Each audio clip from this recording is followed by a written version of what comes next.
Conversations for the Future. I'm Lee Steinke with Foundation for the Future. It's good to see you all again on the Zoom, and I also want to welcome our live stream viewers who are about 6,000 strong each month. This month we're talking a little bit about space investment with a variety of other topics sprinkled into the mix, including special segments What's Going On with Laura Forsick and Saturday Space with James Vaughn. Now, last month, our executive director, Tim Christman, interviewed David Logston, and they talked about NASA's soft power brand and the need for Space Force to get on that train and have logo apparel widely available. I said I'd like to have one of those t-shirts, and I was going to start working on that for Space Force, and I'm happy to report that Dr. Joel Mosier at Space Force has come through for me, and I'm donning my brand new Space Force t-shirt for you today. Now I'll do one for the screen grab. Okay. You can express your envy freely in the chat, and hopefully soon they will be selling those out in the world. All right, and without further ado, I want to bring in the Foundation's Executive Director.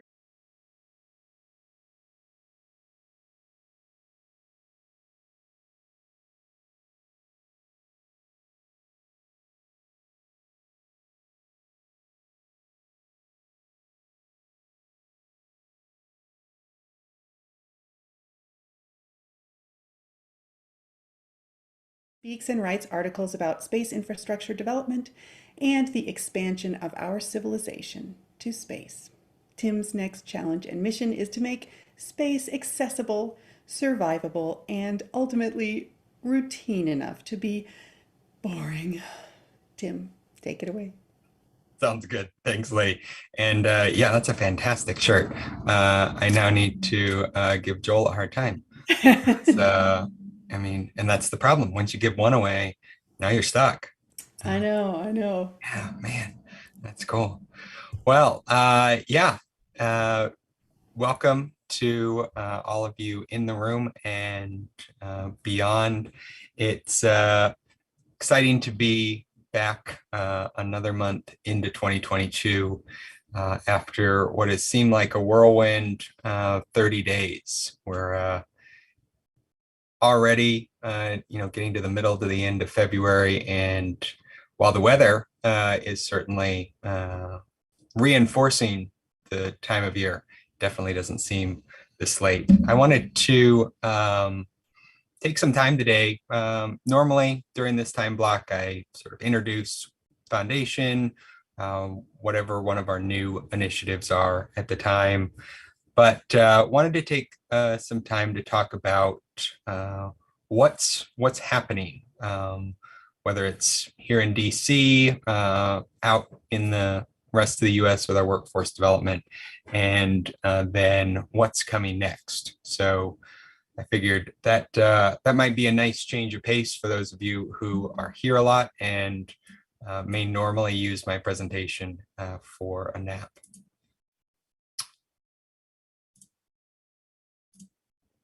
So, Do that, Tim. As I was saying, it's the last month has been quite busy, and not just for us here at the Foundation. I want to talk a little bit about the government and what has been happening on Capitol Hill, and where we see some of that going from here. Then I'll jump into the workforce.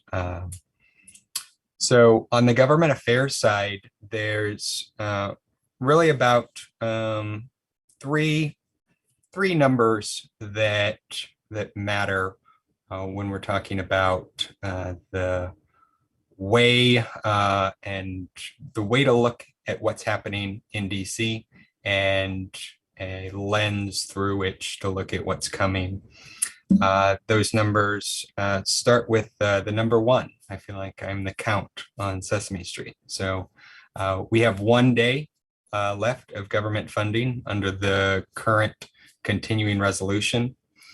There is widespread expectation that another continuing resolution will be passed, giving the House and Senate about 3 weeks to finish wrapping up the funding bills for this fiscal year, which for those of you who aren't familiar with government fiscal years, started back in October. So the government's already been running for half its fiscal year on these continuing resolutions, which means everything stayed at its funding level from 2021. And a lot of the major programs that have been passed over the past 6 to 9 months, including the bipartisan infrastructure bill, haven't been funded. And so none of that money can start going out the door yet. The second number is 7. So 7% inflation is what the economy is currently running at. And regardless of whether you're in the camp of this is transitory or the sky is falling, that number has a very real impact here in DC. That inflation number in no small part derailed a lot of talks around new COVID relief money, new investments in infrastructure, and we'll talk about that in just a second. But that is something that is going to be a huge issue over the next 3 to 6 months as we see whether it goes down, continues to stay high, and ultimately, if it remains high, is going to be a ongoing source of friction and one of the main things that prevents things from getting done here.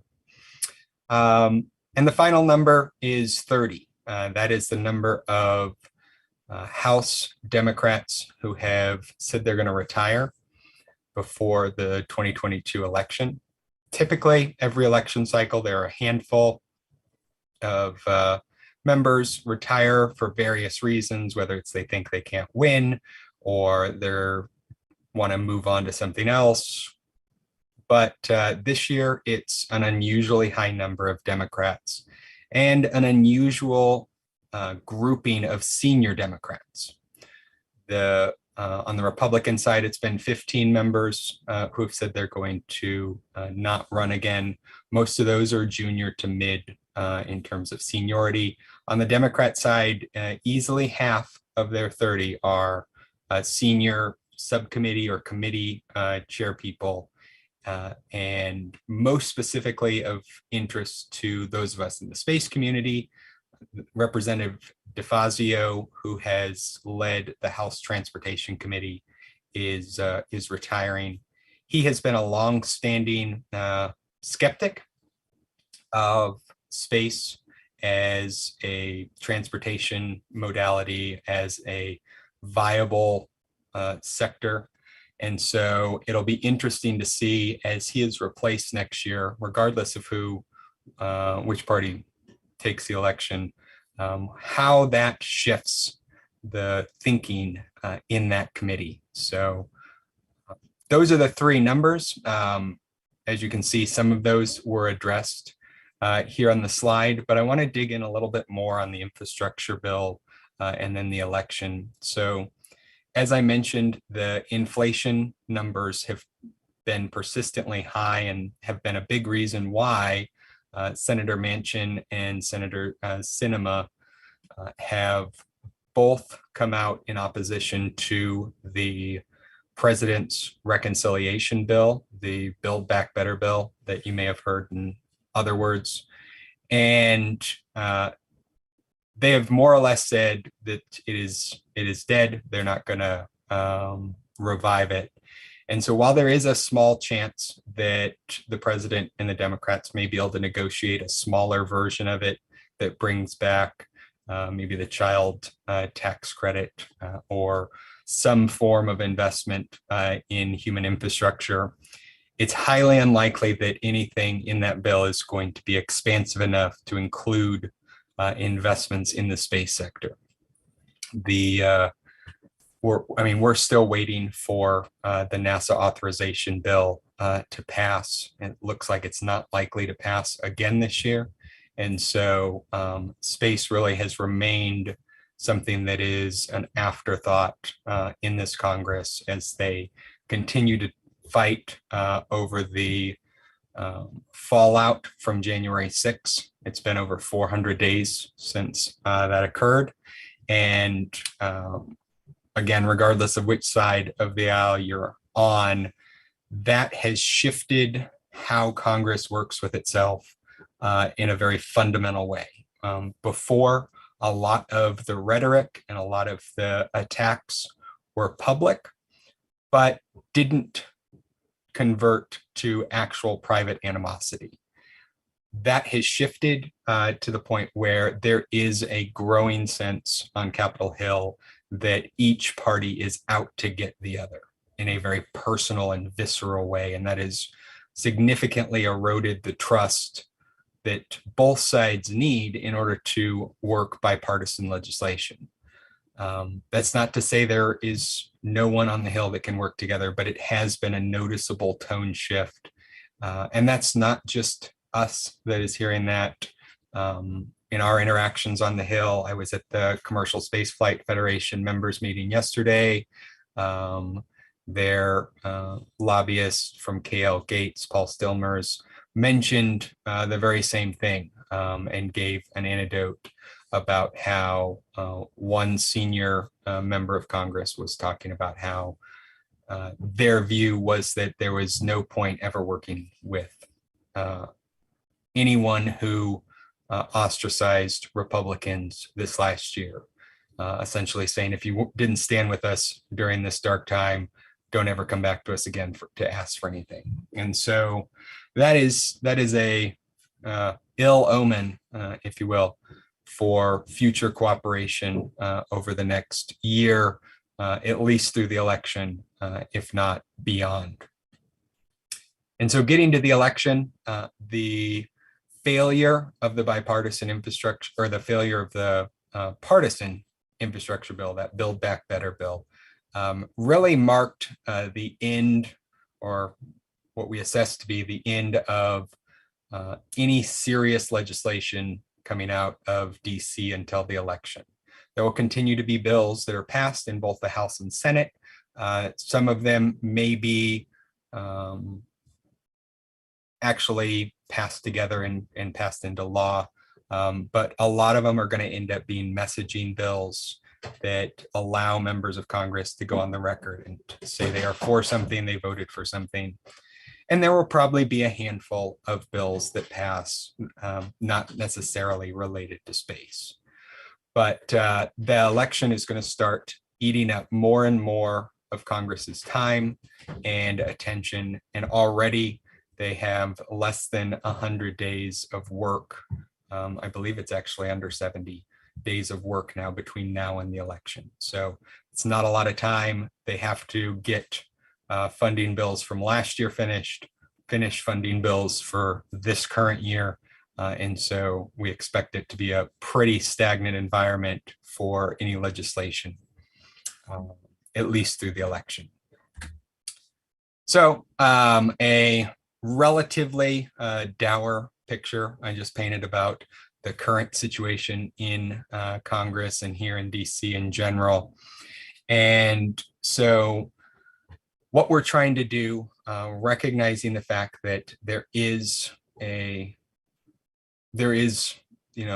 environment we're in, is trying to address the issue that a lot of space organizations have of holding the attention of members of Congress. Very often when nonprofits and space organizations go up to Capitol Hill, they get widespread interest in what they're talking about. Many members will signal their support and be interested in helping, but then that good intention, whether it is sincere or not, gets overcome and overwhelmed by events. And so that is in part because the average member of Congress spends about 7.5 hours a day on fundraising calls. So if you can imagine that much of your day spent just raising money so you can keep your job, doesn't leave a lot of time for other things, and often would make you lose focus on whatever it was you just talked about, not related to raising money. So recognizing that fact, and that's just the world we live in, the Association for the Future has supported the launch of a Space Political Action Committee. This is a hybrid PAC. So if you've heard of super PACs, it's a similar formulation to that, but it is a political action committee meant to represent the interest of the space economy at large. It's not meant to be the sole a sole tool for us here at the foundation or the association, but instead a nonpartisan organization that can donate to both sides of the aisle and be responsive to the priorities that are set by a broad coalition of policy organizations in the space sector. And so we've already started talking to a number of organizations about creating an objective third-party score that this political action committee can use in order to gauge who in Congress should get its donations and who should have their opponents funded.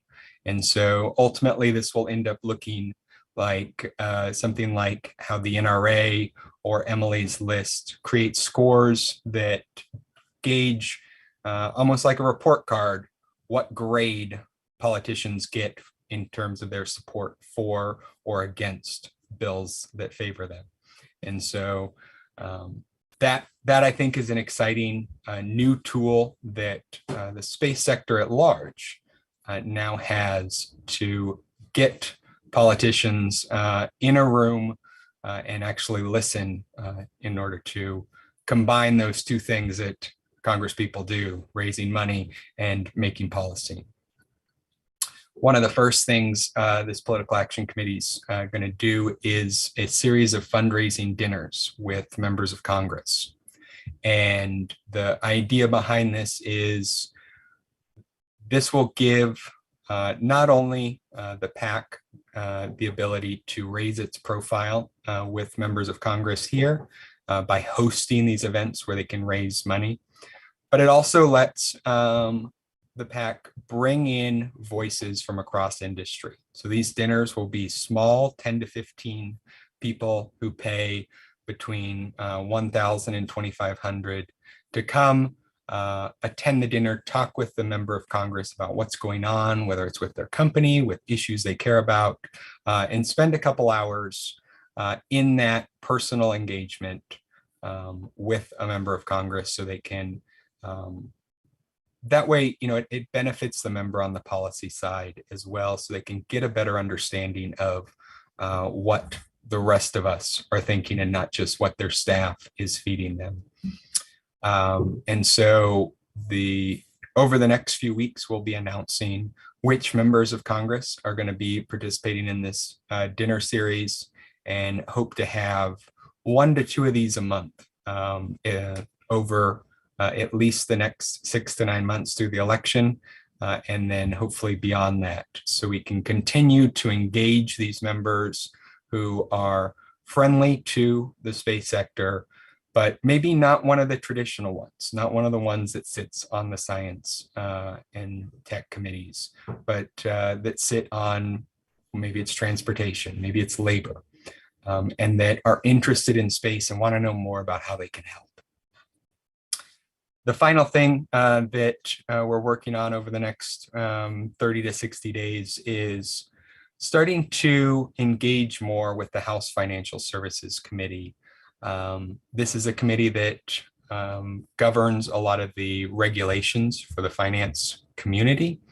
And as we see that there is an increasing likelihood that the next Congress will see Republicans take over, we're trying to determine what the sentiment is on both sides of the aisle for regulating the space sector. There's been a lot of talk this last year about new regulations, be they safety or financial, related to investments in space. And we're trying to gauge where is that thought right now especially with the potential new majority?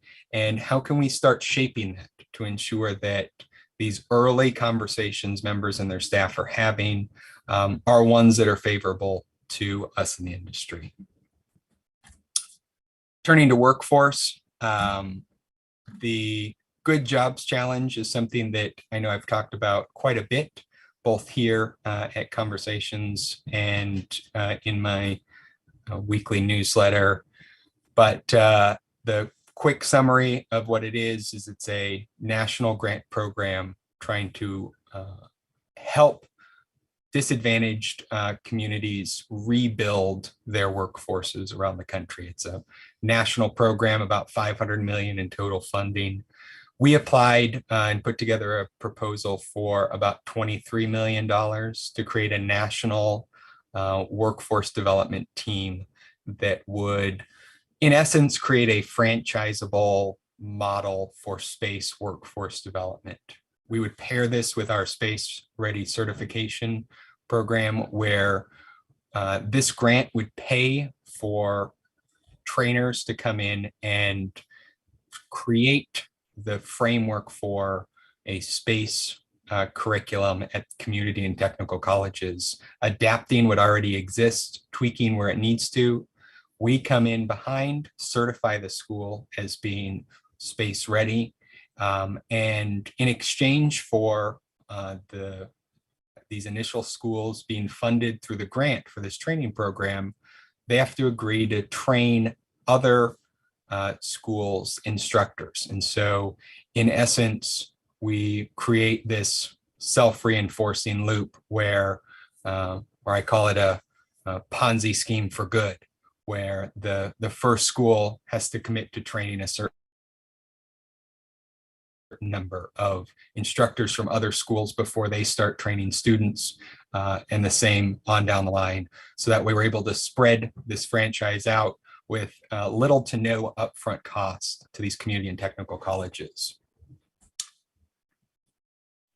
What we're looking ahead for in this workforce plan. So as I mentioned, this franchise model, we're trying to determine, regardless of whether we get the grant to implement this, what does that need to look like? We have the shell of that that we submitted with the proposal, but with the grant decisions not expected until summer of 22, we have a little bit of time here to build out that plan. So instead of just waiting until the grant's decided to actually start any of the legwork, we are beginning the process now of going back to partners who agreed to help and trying to find new partners interested and determining what is it they need on day one. The same day we find out we have money that can be turned on, what is it you're going to need? When are you going to need it? What can we start now? What are those, concept plans and documents that can start being worked on now? We're also working on designing a industry-wide workforce development survey. Yesterday, I was talking with the director of the White House's Space Commerce team at the National Space Council. And she was mentioning that that is something that the White House recognizes is a huge gap in information, that they just don't know what needs there are for workers, what companies are doing about filling the needs they do have, and even what workers exist. And so we're going to be working with that office to design this survey and then turn around and go out to industry and find out that very thing. What is the full range of jobs that are open in the space sector? What are those professions that are needed but unable to be filled? And how is it companies want their existing workforce programs to be improved? And so if you are involved in a space company right now and think you all might be interested in participating in this survey, please reach out to us, and we'll make sure we integrate you all in that survey. Obviously, we won't be able to touch every company in the sector, but we're trying to make this as representative as possible. So that way, when the White House and the National Space Council are making decisions, they actually do have a survey that's a scientifically valid representative sample that's statistically significant. All right, I think that just about does it for me. I think I have a little under 1 minute. That may be my best timing yet for sliding in under the wire and not stealing anybody's time. I don't know, you're usually pretty good. So that was really interesting about the survey, working with the White House. That'll be an important step because you do hear a lot of people talk about workforce development and the challenges that this industry has, but nobody seems to have verified whether that's really a problem or whether it's just a lack of creativity in reaching the people who are qualified for these positions. Right. So, yeah, I think it's going to be interesting. I think companies still think the model is we put up an announcement on our own website and magically everybody who was ever interested in space will see it. And Yeah. I think that's not how it's working these days. I think you got to go where the people are. Yeah. Yeah. Exactly. Yeah. All right. Well, I don't want to make Miss Laura Forzik wait. It's time for What's Going On. Miss Forzik is the owner of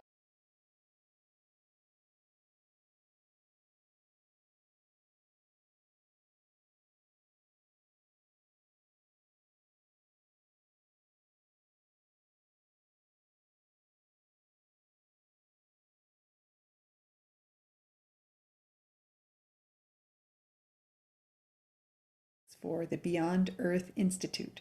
She serves as a mentor for the Brooke Owens Fellowship Program, and she is a NASA subject matter expert for planetary science missions. She has published 2 books now, Rise of the Space Age Millennials, and the brand new book, Becoming Off-Worldly, my personal signed copy. Thank you, Laura. It's beautiful.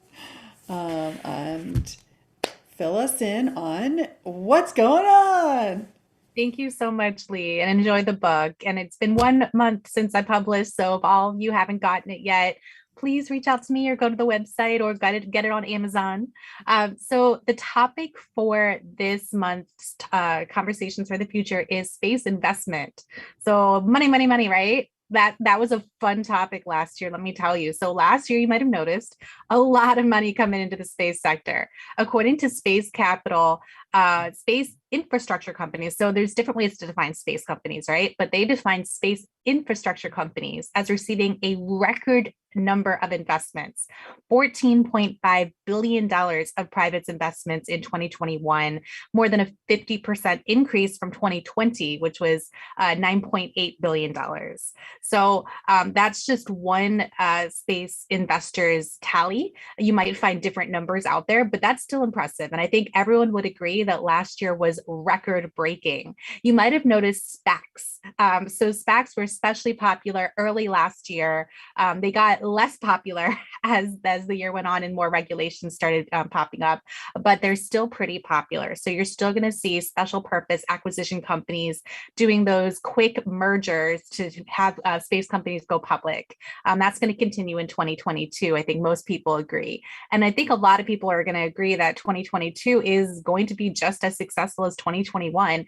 You know, we're still early in the year, so something still might go awry, but it does not look like the money is going to stop flowing, despite the fact that recent analysis has shown that SPAC companies, in particular, space SPAC companies, I mean, have not actually done very well. But that doesn't mean that the investments are going to stop, whether it's traditional public exits or whether it's continuing private investments or whether it's SPAC. Like there's just going to continue to be money flowing. And you see this just in the past few weeks. There's investment announced almost daily. And so I'm just going to go through a few of them. And I'm on an abridged schedule here. I think I only have 15 minutes this time to speak. but there's a lot. So I'm just gonna, go through some of these, and you can see just the diversity. And keep in mind, it's not just here in the United States, where traditionally there has been a lot of private money, but it's actually really global. And you're seeing rise in investments in certain areas, like in Europe and China, for example. And so, just for example, yesterday, Aerospace Lab, which is in Belgium, I believe, raised 40 million euros, or the equivalent of $45.5 million in a Series B round. Um, and you'll see that most of the investments are around that multi-million dollar level. Some of them are just like single digits multi-millions. Some of them are hundreds of millions. A few of them go into the billions. So not too many though. But you do see a diversity of ranges when it comes to investments. And sometimes that is equivalent to the round or the progress that a company has made, or sometimes it's just equivalent to the hype. I'll be honest with you. I think a lot of times investments are really just equivalent to hype. And a lot of times space investors are investing in one thing to get their hands in another thing. And I'm no expert in investments. This is just what I understand of the industry as a scientist trying to understand financial investments. So moving on from the Aerospace Lab, ISI, which is probably familiar to most of you. They've been around a while. They are a synthetic aperture radar satellite imaging company. ISI, I'm hoping I'm pronouncing that right. I think I am. ISI. They raised $136 million in Series D. So they've been around a while. They've been raising money for a while.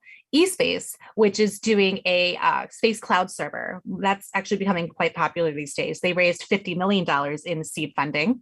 Now, I don't know how to pronounce this, so I apologize. Satellite. Satellite is an Internet of Things connectivity company. They want to operate a satellite network for IoT. They raised the equivalent of $11.4 million. Empower Technology, which does solar cells. And of course, it depends on your definition of a space company, right? But this company does solar cells for space applications. So they are a space company, but it really depends on how you define a space company, right? But Empower Technology raised $10 million in Series B funding. Oxford Space Systems, they do space antennas, deployable space antennas, and they raised the equivalent of $5.4 million, so on the lower end here. And also on the lower end, composite company, Atomic 6, which again, is that a space company? Sure. I mean, composites are in space hardware. They raised $3.2 million, and they raised it in convertible debt financing, which I don't know what that is. I'll be honest with you. So maybe someone in one of the future talks during this conference will be able to explain the differences in all the different investment types. Deorbit, that's a big one, right? They've been around quite a while. They are actually going to go public. They announced that through Breeze Holdings Acquisition Corporation, $1.28 billion valuation. Now, valuations can change. And we've seen this with some of the SPACs last year, where the valuations were actually lower than what they were initially announced to be. But at this point, Deorbit is currently valued at $1.28 billion, which is amazing. So, I didn't go into who they are. So they're a satellite decommissioning company. So you might see some hot areas being satellite servicing, space debris cleanup. Those are some really hot areas right now. And so Deorbit fits right in there.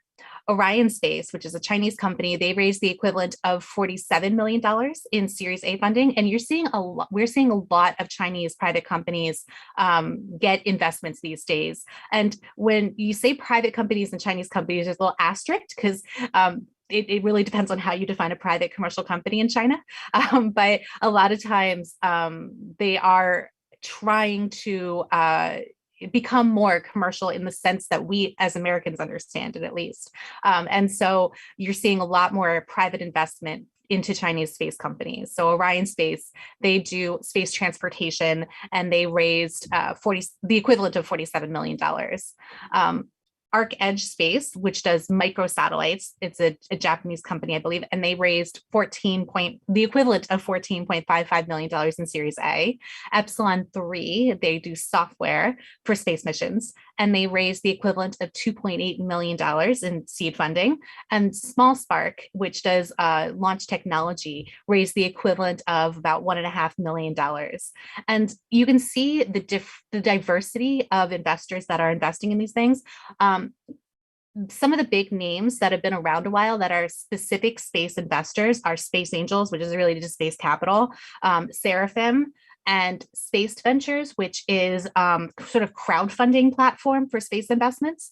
And so there's a whole lot more than that invest in space as part of their portfolios. And so there's a lot of capital that's just been around a while, a lot of different investment firms that have been around a while, but there's also a lot of new players. So if you go through some of these different investments, you might come across names that you've never heard of, new people who are getting involved in space who have never been involved in space before, which is really actually quite exciting because it brings in new ideas. It brings in different technologies from different sectors that might benefit the space company that is being invested in, right? It's sort of a two-way street when it comes to investments. Yes, there's money flow, but there's also a technology and idea exchange too. And so I believe it's actually a really good thing for space companies to be getting investments from outsiders, from people who have not traditionally been investing in space. If you want more information about different space investments, Payload, which is a space published media company, as well as a daily newsletter. They're excellent at providing these little tidbits. They do a term sheet every month. Their newsletter is daily, so they sometimes include it in the daily section, but you can just sign up. It's free. So a little plug for Payload right there. And there's other news companies and investment companies that put out news as well. For example, Seraphim just did a thing today that I didn't get a chance to read yet about deorbit and their plans to go public. So I am not an expert. I just have worked with space investors, but I'm not an expert in space investing. So you might want to hold some of your questions for the speakers that are going to be talking after me. But I'm happy to take any questions that you might have. Thank you, Laura. Yeah, that two-way street. I feel like the space industry has been a little bit more isolated and doesn't look outside, very focused on taking the technologies that we come up with and trying to make sure people know about them and can apply them commercially. But that opportunity to learn from other industries seems to be a little bit slower, a little less energetic. So I just got notification from Lee that we need to take up more time here on this investment section here about what's going on in space investments. So I would actually like to hear from the audience as to what your predictions are for 2022. So for preparation of this talk, I was reading some of those predictions by investors, right? And it is interesting to see where they believe the next big areas of investment will be in the space sector. I already brought up one area, that satellite servicing and space debris removal, which are, I guess, distinct but related. And space transportation is always a big one, whether that's launching, rockets from Earth or whether that's actually the space tug concept, changing orbits, or even deep space propulsion companies, for example.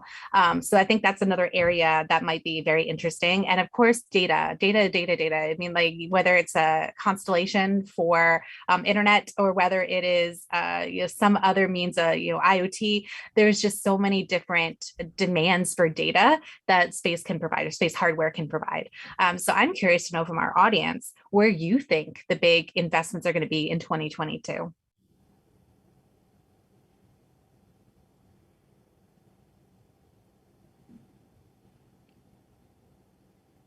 Well, while you're thinking about that, I've got some questions for you. Do you know the different how they defined a space infrastructure company? What were the brackets on that? oh, I did not look into that detail. Yeah, But if okay. you're curious, look at Space Capital. They Mhm. are based in New York. They've been around a while, several years. I don't know how long they've been around, but yeah. So when you talk about the space economy, and I think we've talked about this in previous conferences, it really depends on how you define a space company, right? Is a company that uses space data for navigation or timing or Earth observation images? Is that a space company, or does it need to be defined by direct access to space, whether it's hardware or software on a space satellite? So there's different ways to define it. So when you look to see what space investments are, you might find different definitions just depending on who's included in that space sector. Yeah, that's great information.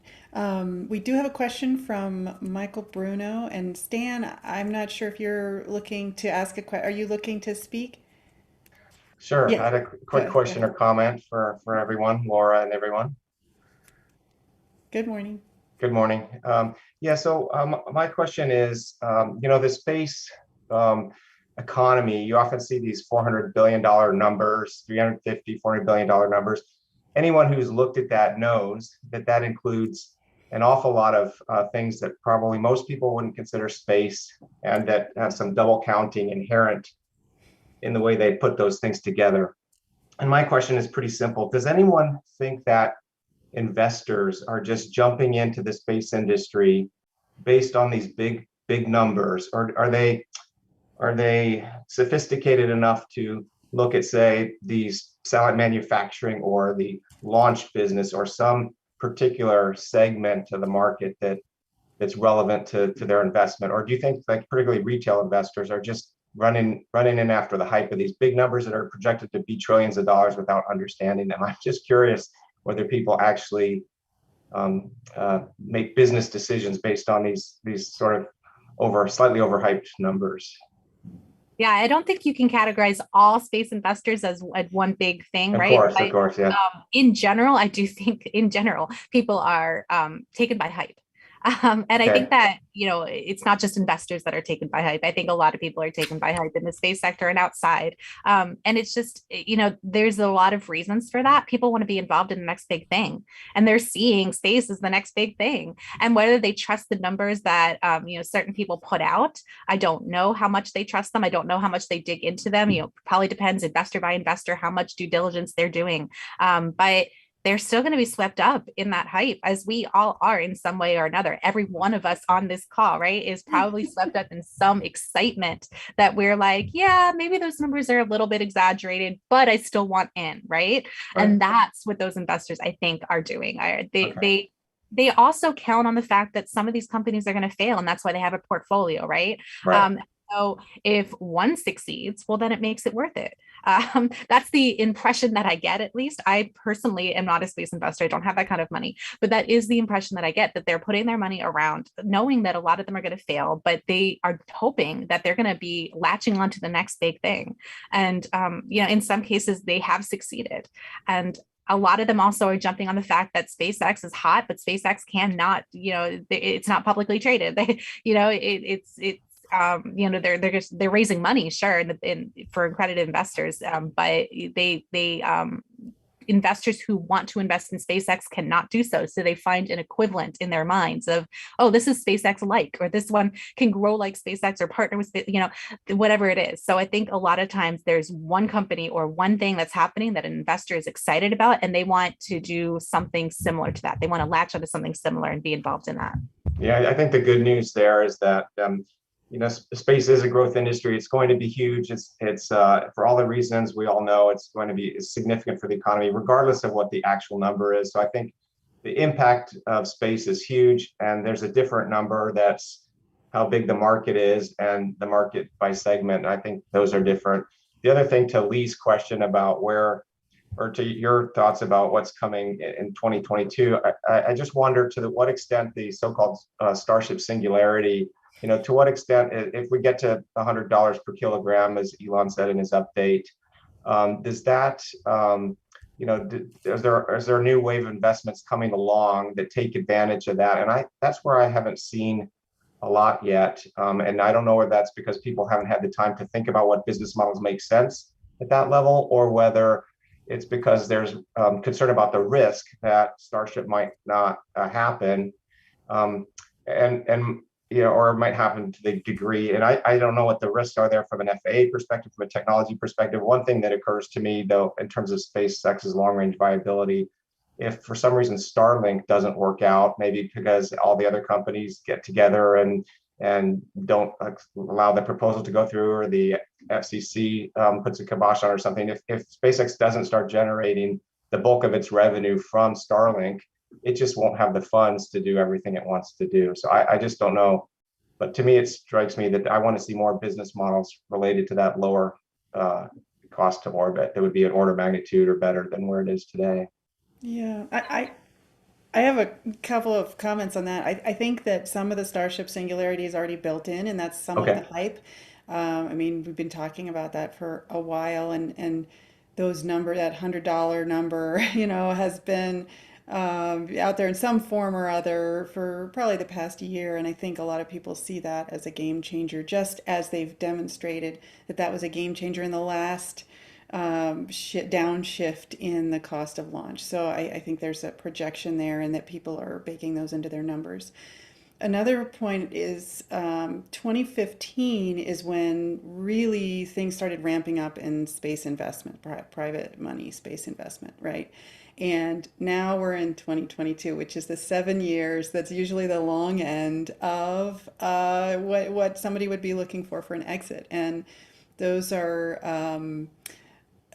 we're going to get some rude awakenings, or maybe already have on a number, but that 7 year clock that's been ticking, we're here now, and I think that may, inform some of the future investments. Is what happened to the 2015s, what happened to the 2016s as we head into next year. And then one final point is when we had in November, we had our Space Money event, Space Money. And we had a panel of space investors, Seraphim, Starbridge, an angel investor, and uh, no, I can't remember the other one, but each of those four companies that were represented had different investment criteria. So one of them was Seraphim was very focused on the technology, and they didn't worry so much about the management team because they figured, well, if that doesn't work out, we got the technology, we're ahead of the game there, and we can move on. The angel investor in that group was focused on the management team, right? Is the talent there? What do we need to do to develop the talent into the next phase? And then Seraphim, not Seraphim, Starbridge is very focused on whether there's a market. It's an established and proven market for what's out there. And so each of those drivers, each company has to decide what their investment criteria are. And I think that that panel really demonstrated that well. Let's see. We have some questions in the chat. Um, where do you rank EO in regards to the growth sectors? Higher than space tugs, but below comsats, for example, Laura?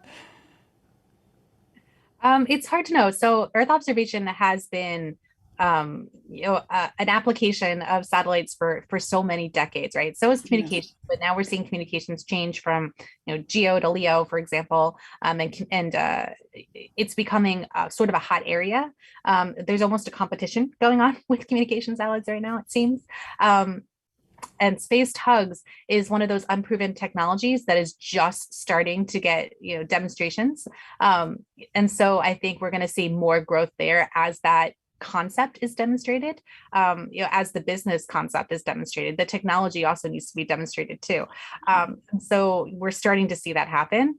Earth observation is almost easy because the technology is there. There's ways to improve the technology, sensors and SAR. I mean, there's just so many different ways to get more and more and more data, but it's almost saturated.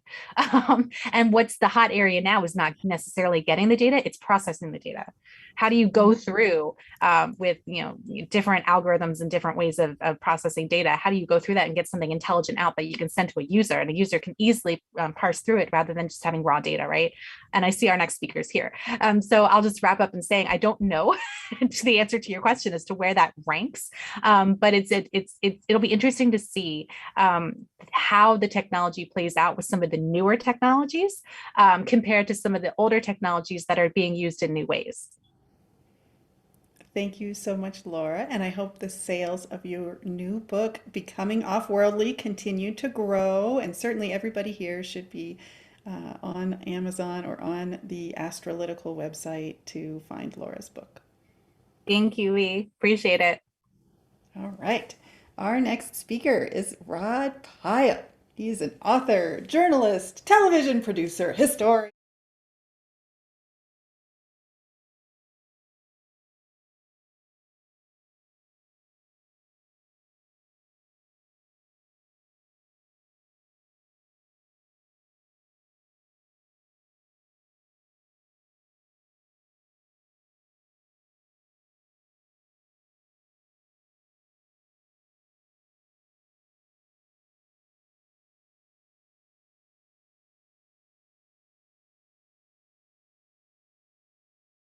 or a pin. Rod also co-authored and lectured for the Apollo Executive Leadership Program for NASA's Johnson Space Center and the Conference Board. So tell us what's new at JPL, Rod? I would love to, and thank you for the extra breathy introduction. I haven't had one of those in a while. I like that. So this was an interesting project. It was book number 18 for me, and it's the third or fourth time I've done this for JPL. So they do a number of annual reports, and I've done two or three of the different ones, but this one in particular is interesting. It's got the very non-whimsical title of technical highlights fill in the year 2019, 2020, 2021. But it's a really cool book because it's about 80 pages, 85 pages, and about 30 to 35 stories of kind of their greatest hits of that year, if you will. And the hard part is going to these PIs or these chief engineers or whoever it is you're doing the story with and sitting down. And I try to give it an hour, even though I know I don't need that much time, because, a lot of these people have been working on this stuff for a decade, and it's their life. So to go in, and I've seen some of the other media people do this, go and say, okay, I got 10 minutes, tell me everything. And, you see the heart drain out of these poor folks. So I give it more time, but in essence, what I'm really saying between the lines is, look, we got 400 words to tell your whole story. And so usually what happens is they start reaching for a dry marker and turning around to the whiteboard behind them, and the hands are shaking. It's like, no, you need to use your words, So that's what the project is.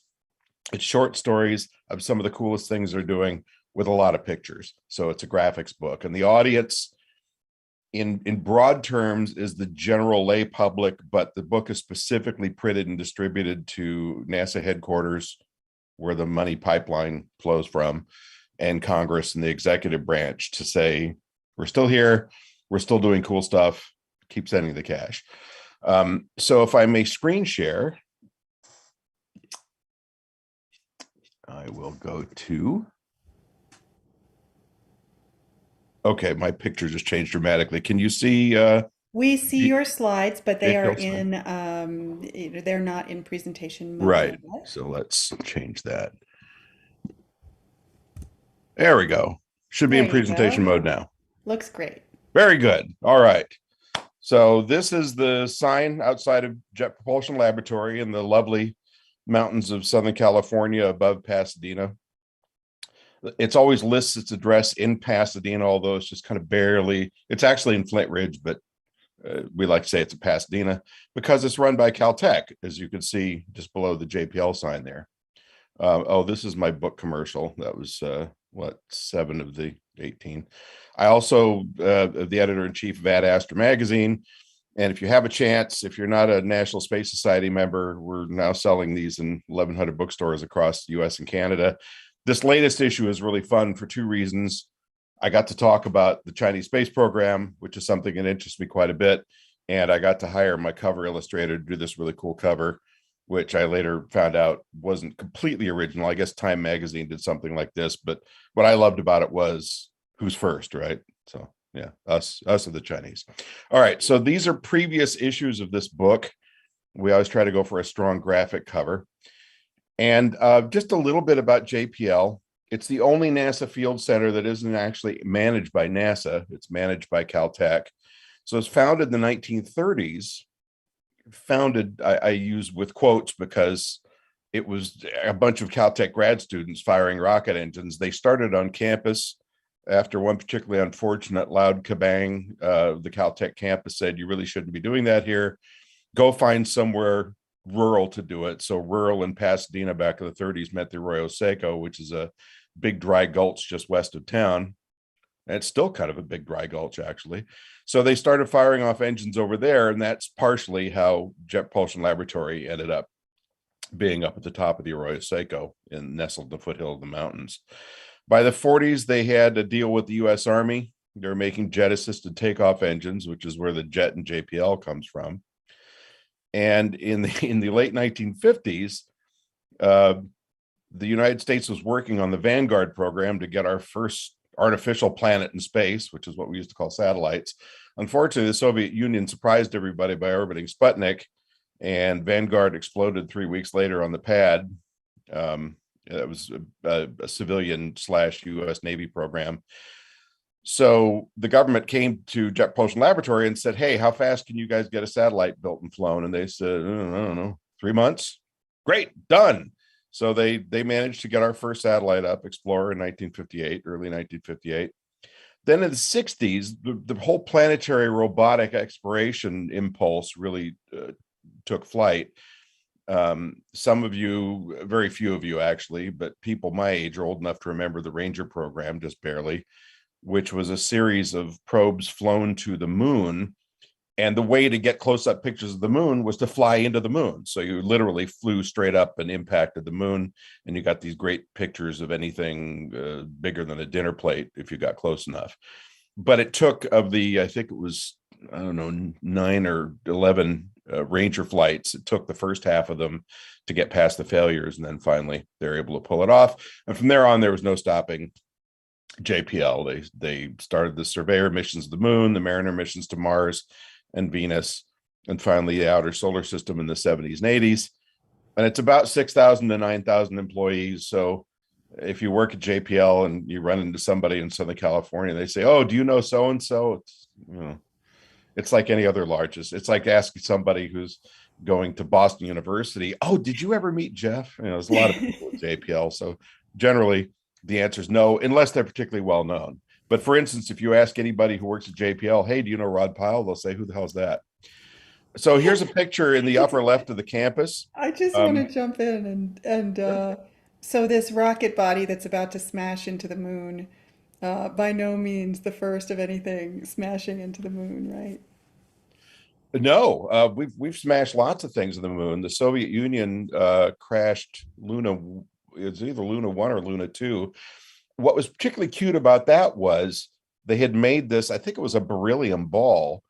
It looked like a soccer ball, and each of the little chunks that it would explode into had the sign of the USSR on it, the flag of the USSR. So the whole goal was to just scatter Soviet Union pendant pieces across the surface of the moon. It probably vaporized on impact, but it was a fun idea.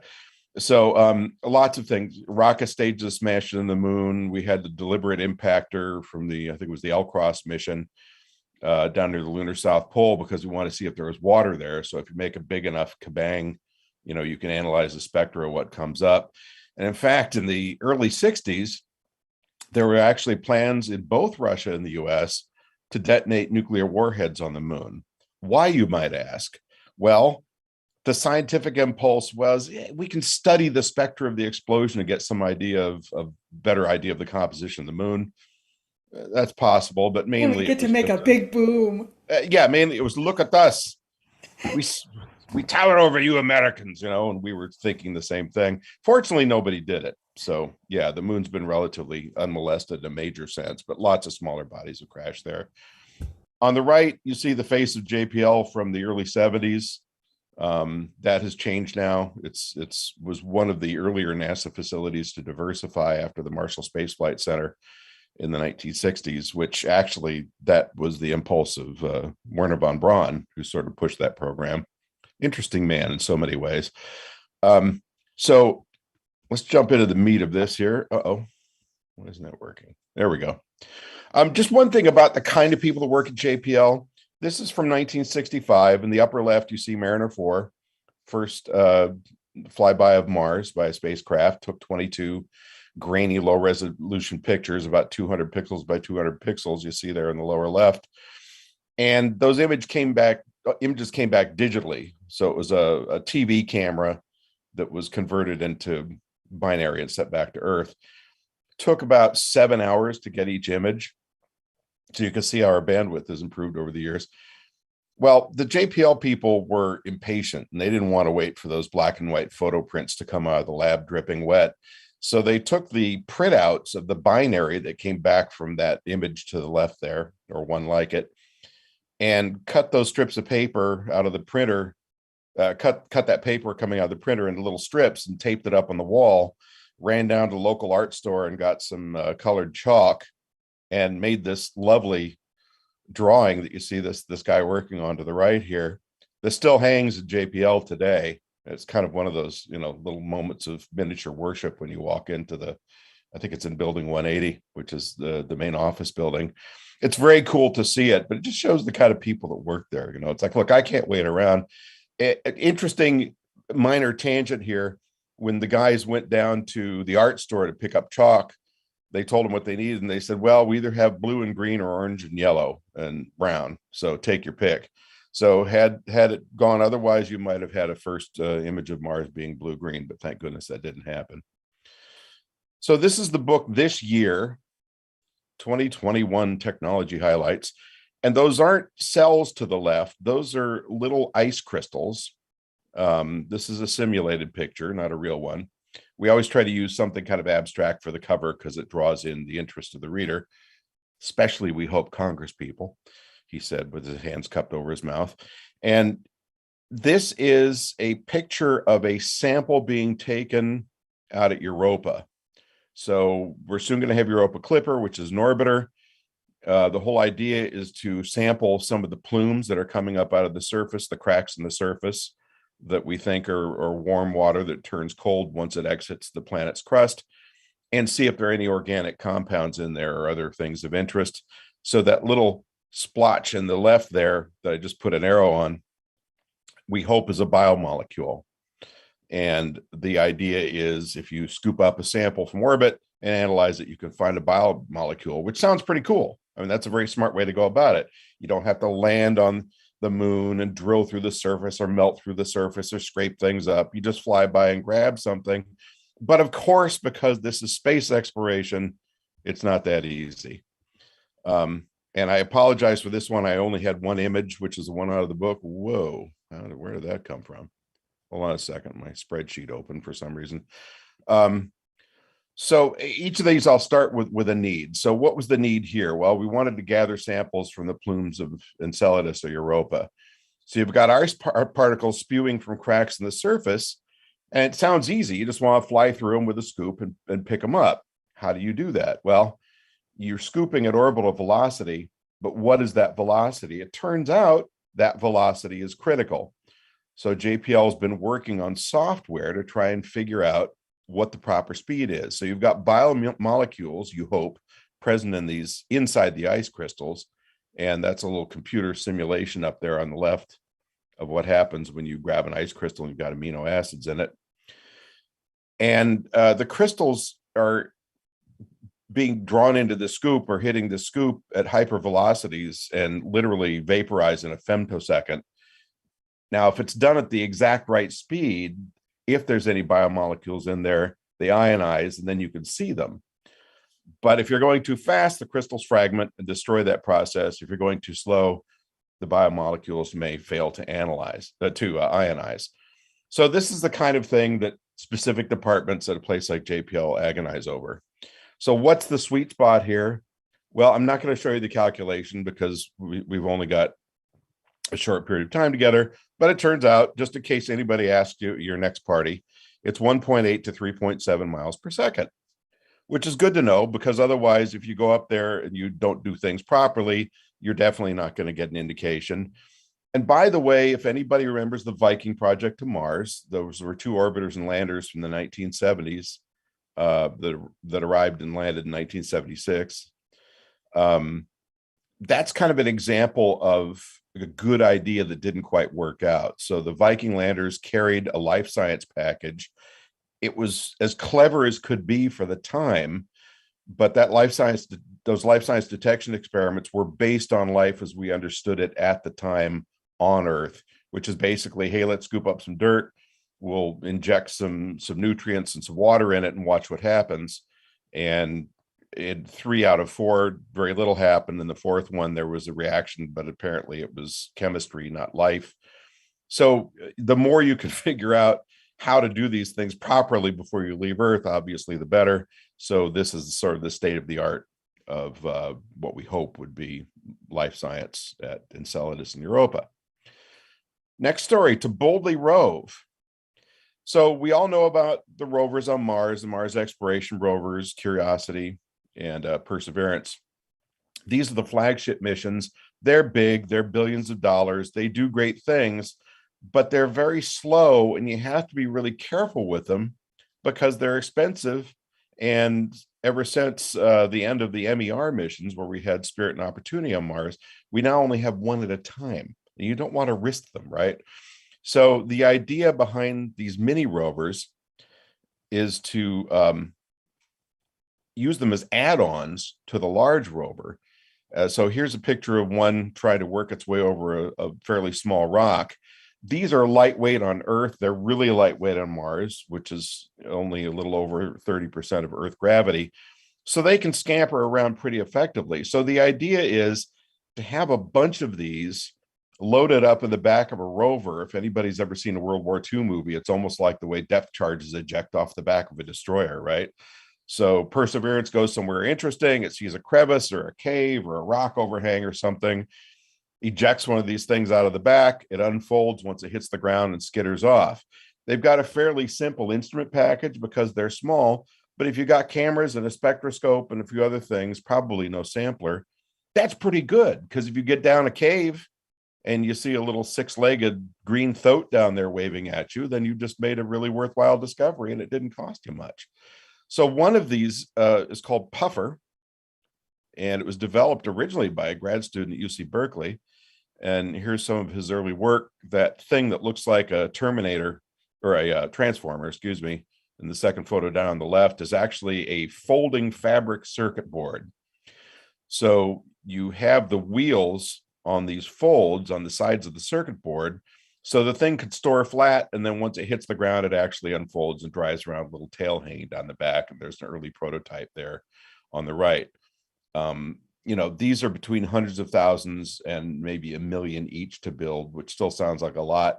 Could be less with off-the-shelf componentry, but compared to a full-size rover, it's nothing. So here's a smaller second-generation Puffer next to a quarter. You can see how small they are. And the latest iterations of this are autonomous, which uses AI for some interesting things I'll discuss in a second. These four pictures to the right here, laterally 1, 2, 3, and 4, you can see that once a Puffer has popped off the back of the rover and unfolded, if it drives over a crevice that's really got low clearance, it can refold its wheels, if you look at picture number 3 here, and actually be almost flat when it crawls into these cracks and crevices. So this is exploration on an exponentially cooler scale than you can do with a rover the size of a Mini Cooper, right? Because now you can go anywhere and do just about anything. And if you lose one of them, we'll just send another one after. That's a close-up of it crawling into a crevice. It looks kind of pathetic this way, but it actually is very cool. So as I said, they're low mass. They can go into all kinds of places the bigger rovers can't do. And then we're particularly interested in caves and caverns and pits on Mars. This may be a bit under the task of getting into a large crater or pit, but for smaller ones, it might be able to drop in over the side.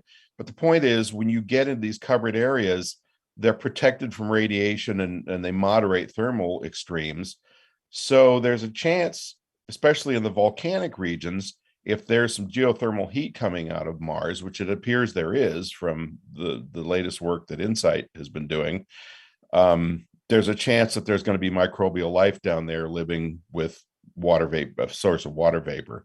So, this may not be the exact right probe for that. That's going to take some thinking, but the further in you can go to these little dark and scary places that the big machines don't want to go, the more at least leading indicators of things there that you might want to be able to see.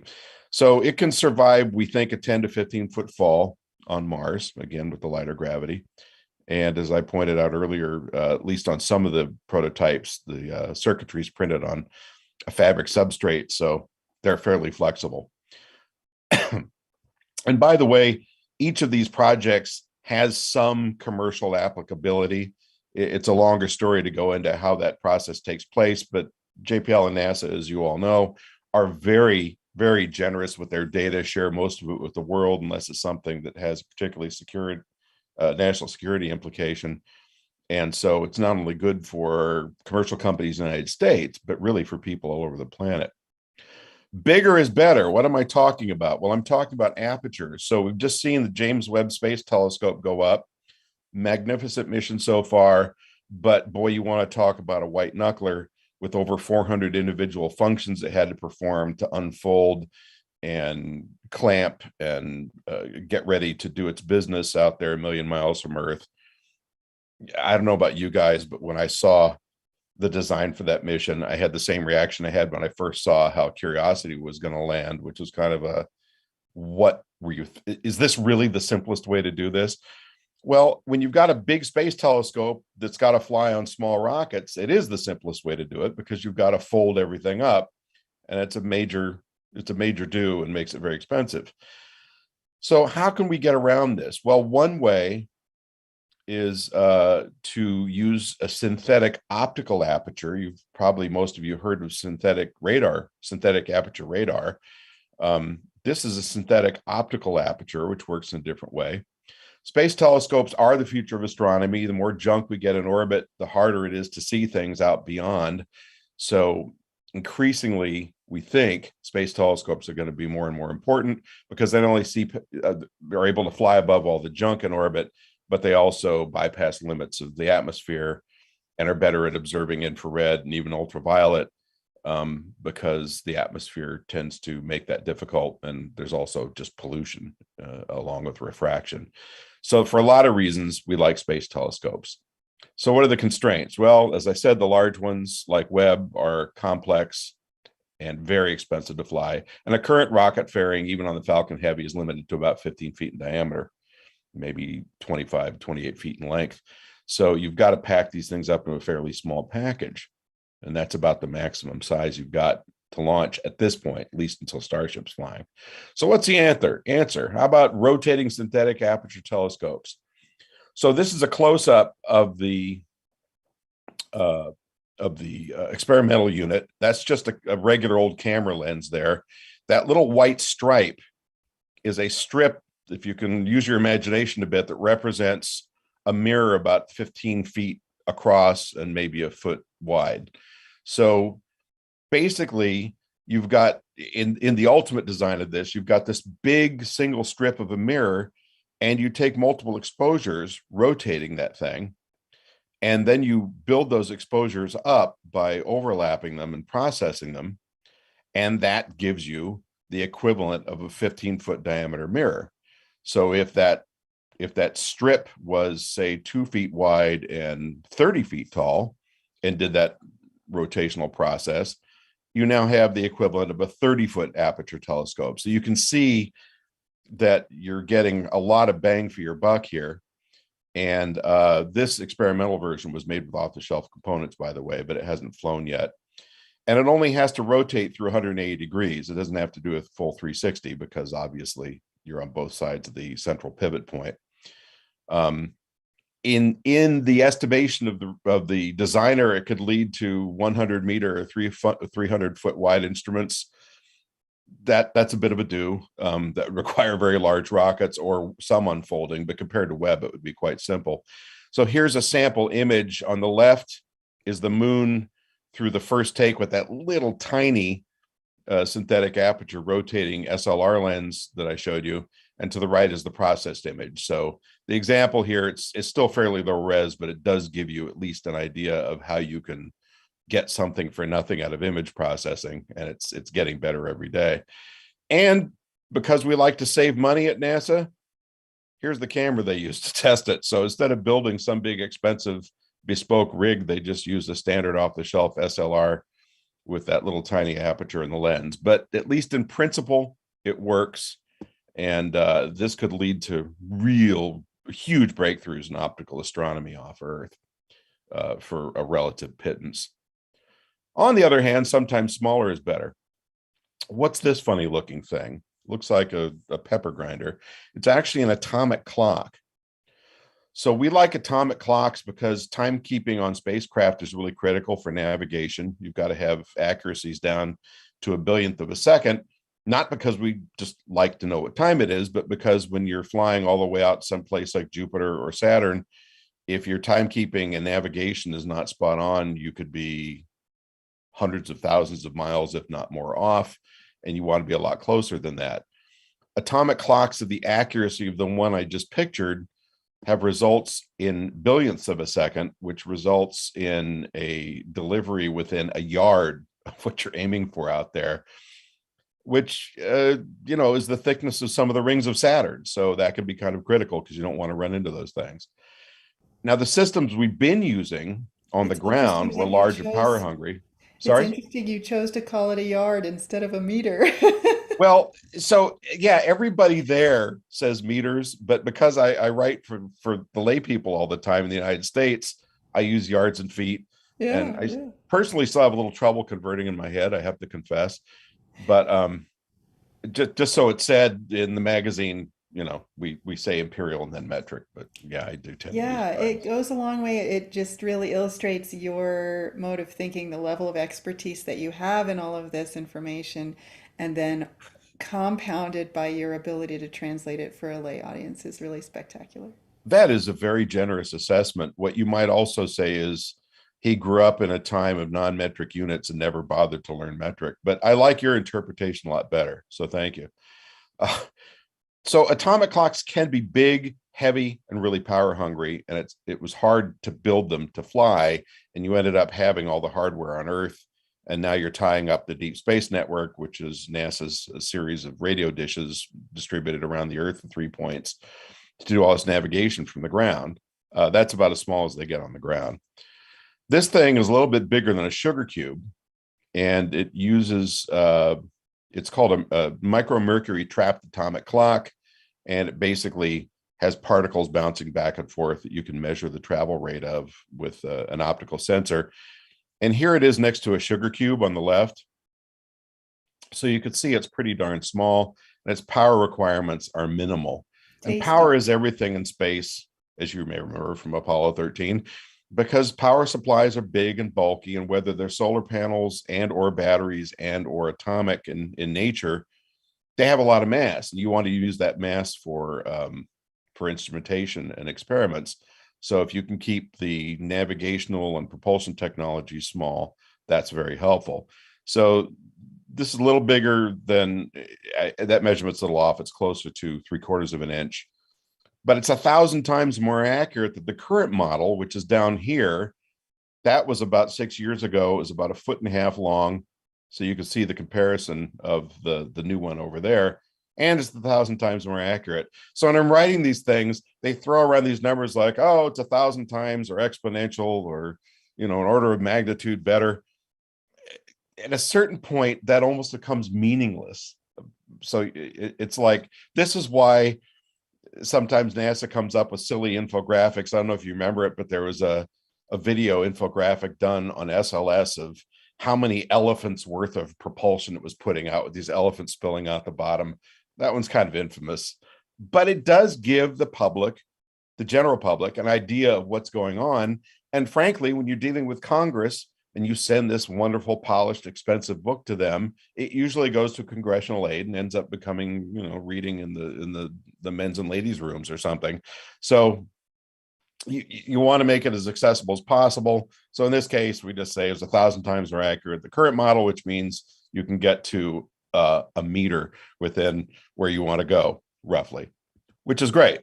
And because there's less mass, you can fly longer missions with less fuel and more mass used for instrumentation. And here's just a graph of how these things work. It's beyond my pay grade to really fully explain it, but you've got these mercury ions bouncing back and forth, and you measure them with a photomultiplier, and then somebody makes sense out of that. Now, speaking of navigation, here's, I think, one of the coolest things I saw this year. Current spacecraft tend to be navigated from Earth. They're guided from Earth. They have star sensors on them, which is basically just a photocell pointing out where we hope a star like Canopus is going to be. But to navigate that way can be tricky. It can be easy to lose that star signature. It ties up time with the deep space networks. And when you're getting out to the outer solar system, the delay time of radio going back and forth can be substantial in the many hours. And the star trackers are difficult to keep aligned sometimes. So JPL has been working on a project to use high frequency pulsars as essentially lighthouse beacons. And these are rotating neutron stars that are spinning out a lot of radiation from their poles.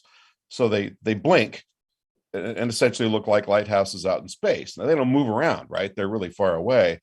So in particular, we're interested in millisecond pulsars that emit radar frequency, X-ray frequency. And this was actually derived from technology used on Perseverance's Pixel X-ray camera. And they realized they could use the exact same components to do tracking of these X-ray pulsars. So again, it's kind of a complicated technology tale, but basically you've got an X-ray source and this device called a polycapillary device, which uses millions of tiny glass tubes to focus down the X-rays because they behave differently than optical light. And then you've got the little sensor on the back. But the idea is that when you combine this with artificial intelligence, you've got spacecraft that can effectively self-navigate for long periods of time. So if you're getting out beyond the solar system where the Voyager 1 and 2 spacecraft are now, you just cut them loose. You let them off the leash and say, okay, rover, go find Alpha Centauri, do your thing.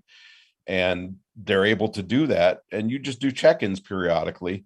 But part of the advantage here, as I was pointing out, is you're not tying up the deep space network with this constant conversation with distant spacecraft. If you ever have a chance to go over to Jet Propulsion Laboratory and stand in their control center, they have this really groovy, big view screen up front that looks like it's out of the Starship Enterprise that has all the different tracking stations and the chart of the signals going up and down. And it changes spacecraft every few minutes or every hour or so.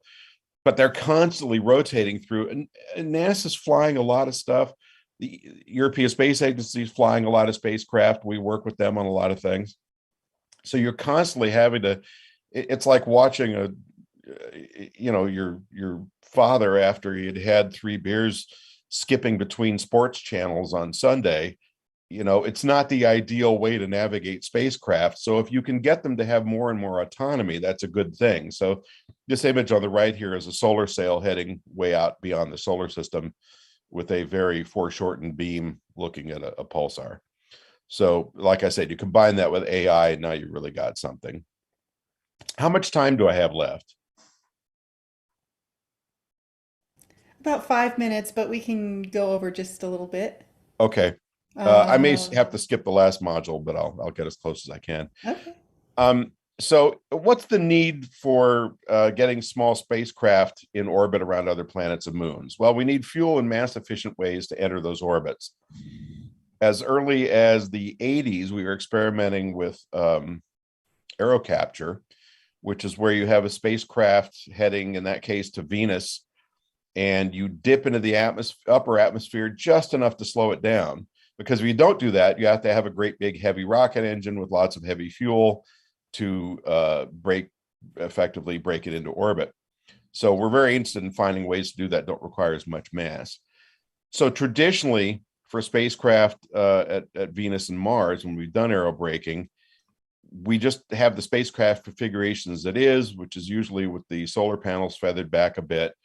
And it just barely touches the upper atmosphere enough to slow it down over the series of many months or a couple of years, which is great, but it's not as efficient as it could be.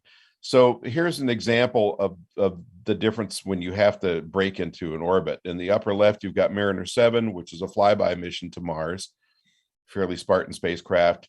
In the lower right, you have Mariner 9. So Mariner 7 was under 1,000 pounds. Here he is with the imperial units again. Mariner 9 was over 2,200 pounds. The main difference, besides slightly better cameras, was all that fuel mass so that it could break into Martian orbit. So obviously, if you can do that without rocket engines and gas tanks, that's a good thing. So this is Mars Global Surveyor in a very speculative, nicely imagined image of it doing aerocapture with those little speed streaks going to the right. It worked well, but in this particular case, one of the clamps on a solar panel had some issues, and it made this very tricky. The spacecraft still worked, but it could have easily been lost. So when you're dragging your foot effectively in the upper atmosphere to try and slow down a bit, solar panels are delicate things. So we'd like to have a way to do that. It's a little bit more robust, but not very heavy. And new designs, because technology is becoming so miniaturized, even with off-the-shelf components, they're a lot smaller, and that makes it a little easier to slow down because you have a lot less mass. And if you get your drag right, this can become a pretty efficient process, but there's still a better way. Now, we've currently got about 24 deep space probes in operation. Some are very large, some are just kind of large. They're all big and expensive, though. So for future missions, we'd like a lot of them to be CubeSat sized. I think this is a 3U CubeSat, if I remember correctly, or thereabouts. And much smaller mass and using as much off-the-shelf equipment as possible. So the idea here with this project is to use a drag skirt, which is basically just an umbrella made out of a strong fabric that deploys as you're getting near the body you want to slow down around. And it creates a lot more atmospheric drag while effectively protecting the spacecraft at the same time. It's really light. It's not terribly difficult to deploy, although the people that designed the antenna on the Galileo Jupiter probe might offer some argument about that. But there's a bunch of reasons that had problems, and should work and would allow you to carry a lot more science equipment on a much smaller package. So finally, I'll close with combating climate change, because I saved the hot topic for last. We need better detection of greenhouse gases on Earth to continue trying to fight climate change. Now, the way that we spot them today mostly has been done by high altitude aircraft and drones. You can get data from orbit, but it's not as exact and granular as we'd like. And if you really want the best indications, you need to fly over it at moderately low altitudes. While that's expensive and you can only do it every now and then, methane is one of the most important gases to track, and it's also very hard to detect. Here's a picture of a methane plume from an industrial source. So what we want is smaller, more accurate sensors that can give us global coverage, as we see here with all these hotspots, with a lot of frequency. How do you do that? Well, image spectroscopy has been picking up a lot of speed at JPL in particular over the last 20 years. It's good for a lot of things. One of the things it turns out it's good at is spotting methane, but you need really sensitive diffraction gratings to create that spectra. How do you make those? Well, JPL has the answer. They have a thing called the Micro Devices Lab, where they actually print diffraction gratings using an electron beam. So they used to be etched with mechanical tools. Now it's printed at nanoscale, so you can see the kind of scale we're talking about at the bottom there. These are in nanometers. So they may look a little rough and bulky, but they're really small. And this process is so exacting, it makes my brain hurt every time I go over there and look at it. And so you etch these things with electron beams. And now you can essentially, which is what they're doing at this project called Carbon Plume Mapper, you can build 20 satellites, have them flying in polar orbit, and you get global coverage 24/7 of these methane plumes and eventually other gases. And the plan is to have this going by 2024. That's a picture of the Carbon Plume Mapper. It looks like a garbage disposal, but I promise it's much fancier. And this will give us fairly granular coverage of methane emissions from all sources: agriculture, meat production, landfills, petroleum extraction, and other industrial sources. And once you can spot them, you can start getting more exacting about how you're going to mediate these things and begin to turn down, if you'll pardon the pun, turn down the gas a bit on climate change.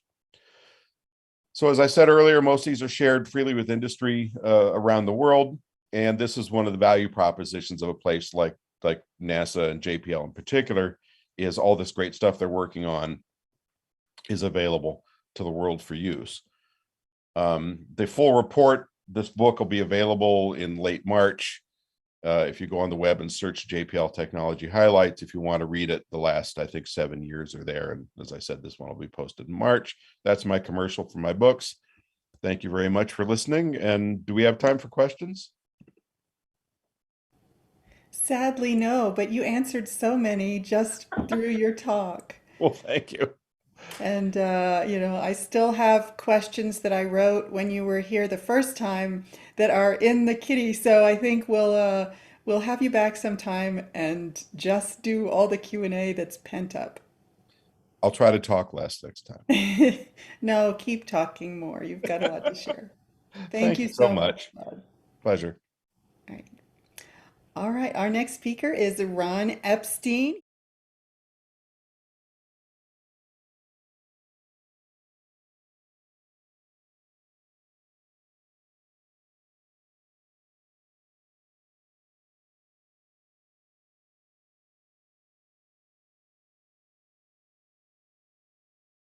There's companies listed in the United States, Canada, and Brazil.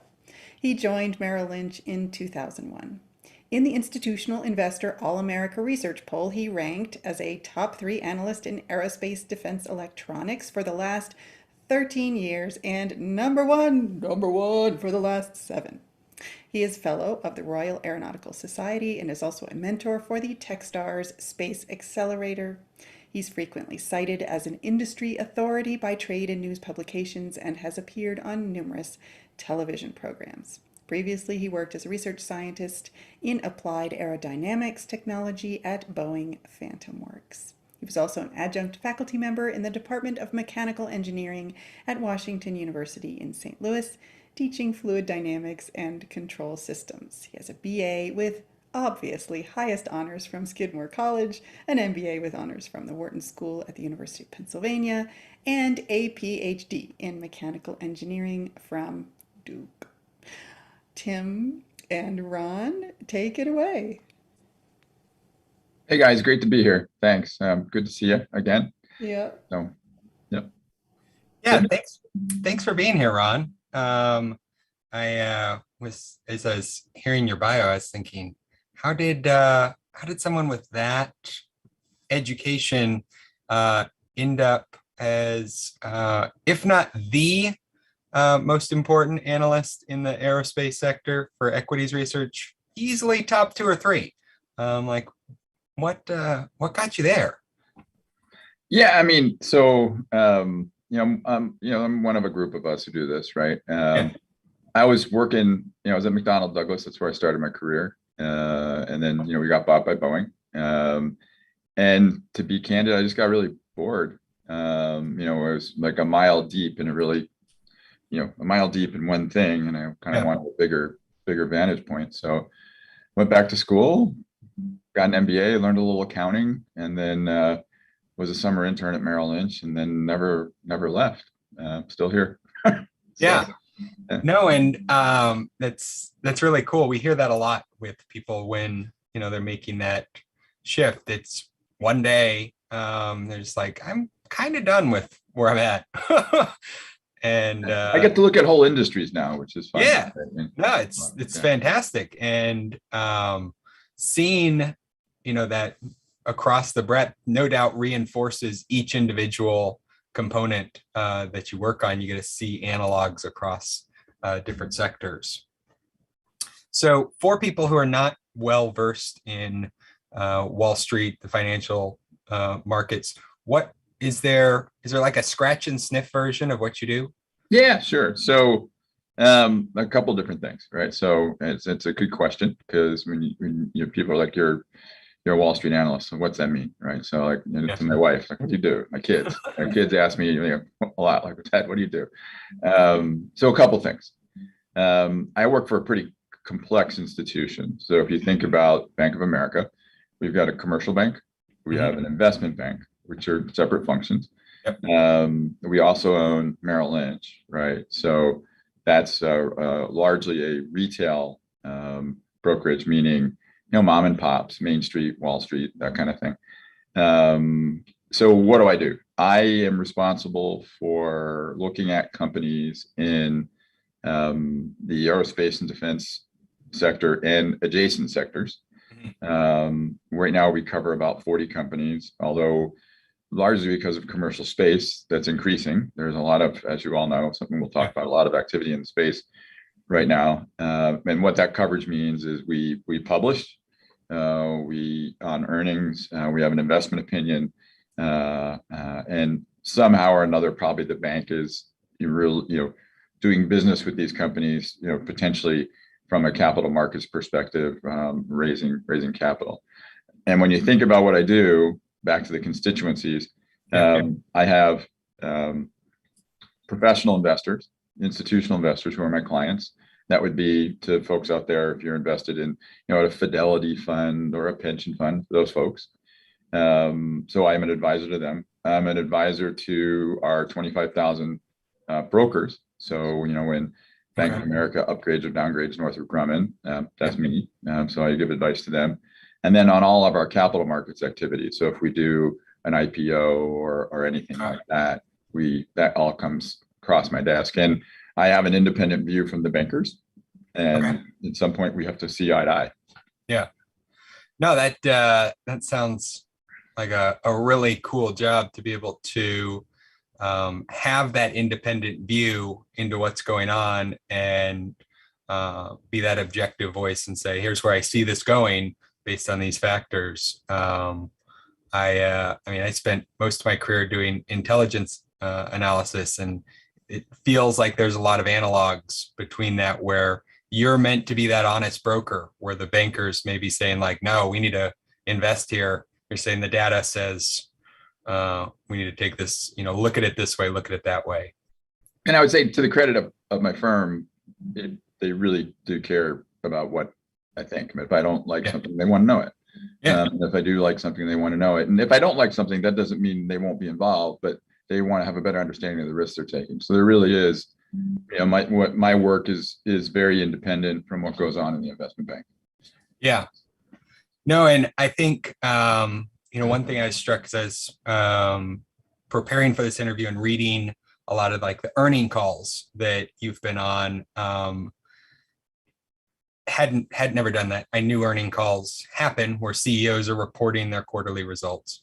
But when you look at the market the next day, you look at some of the commentary the next day, what you all as the analysts are talking about with the CEO dramatically changes what happens that next day. What is that like?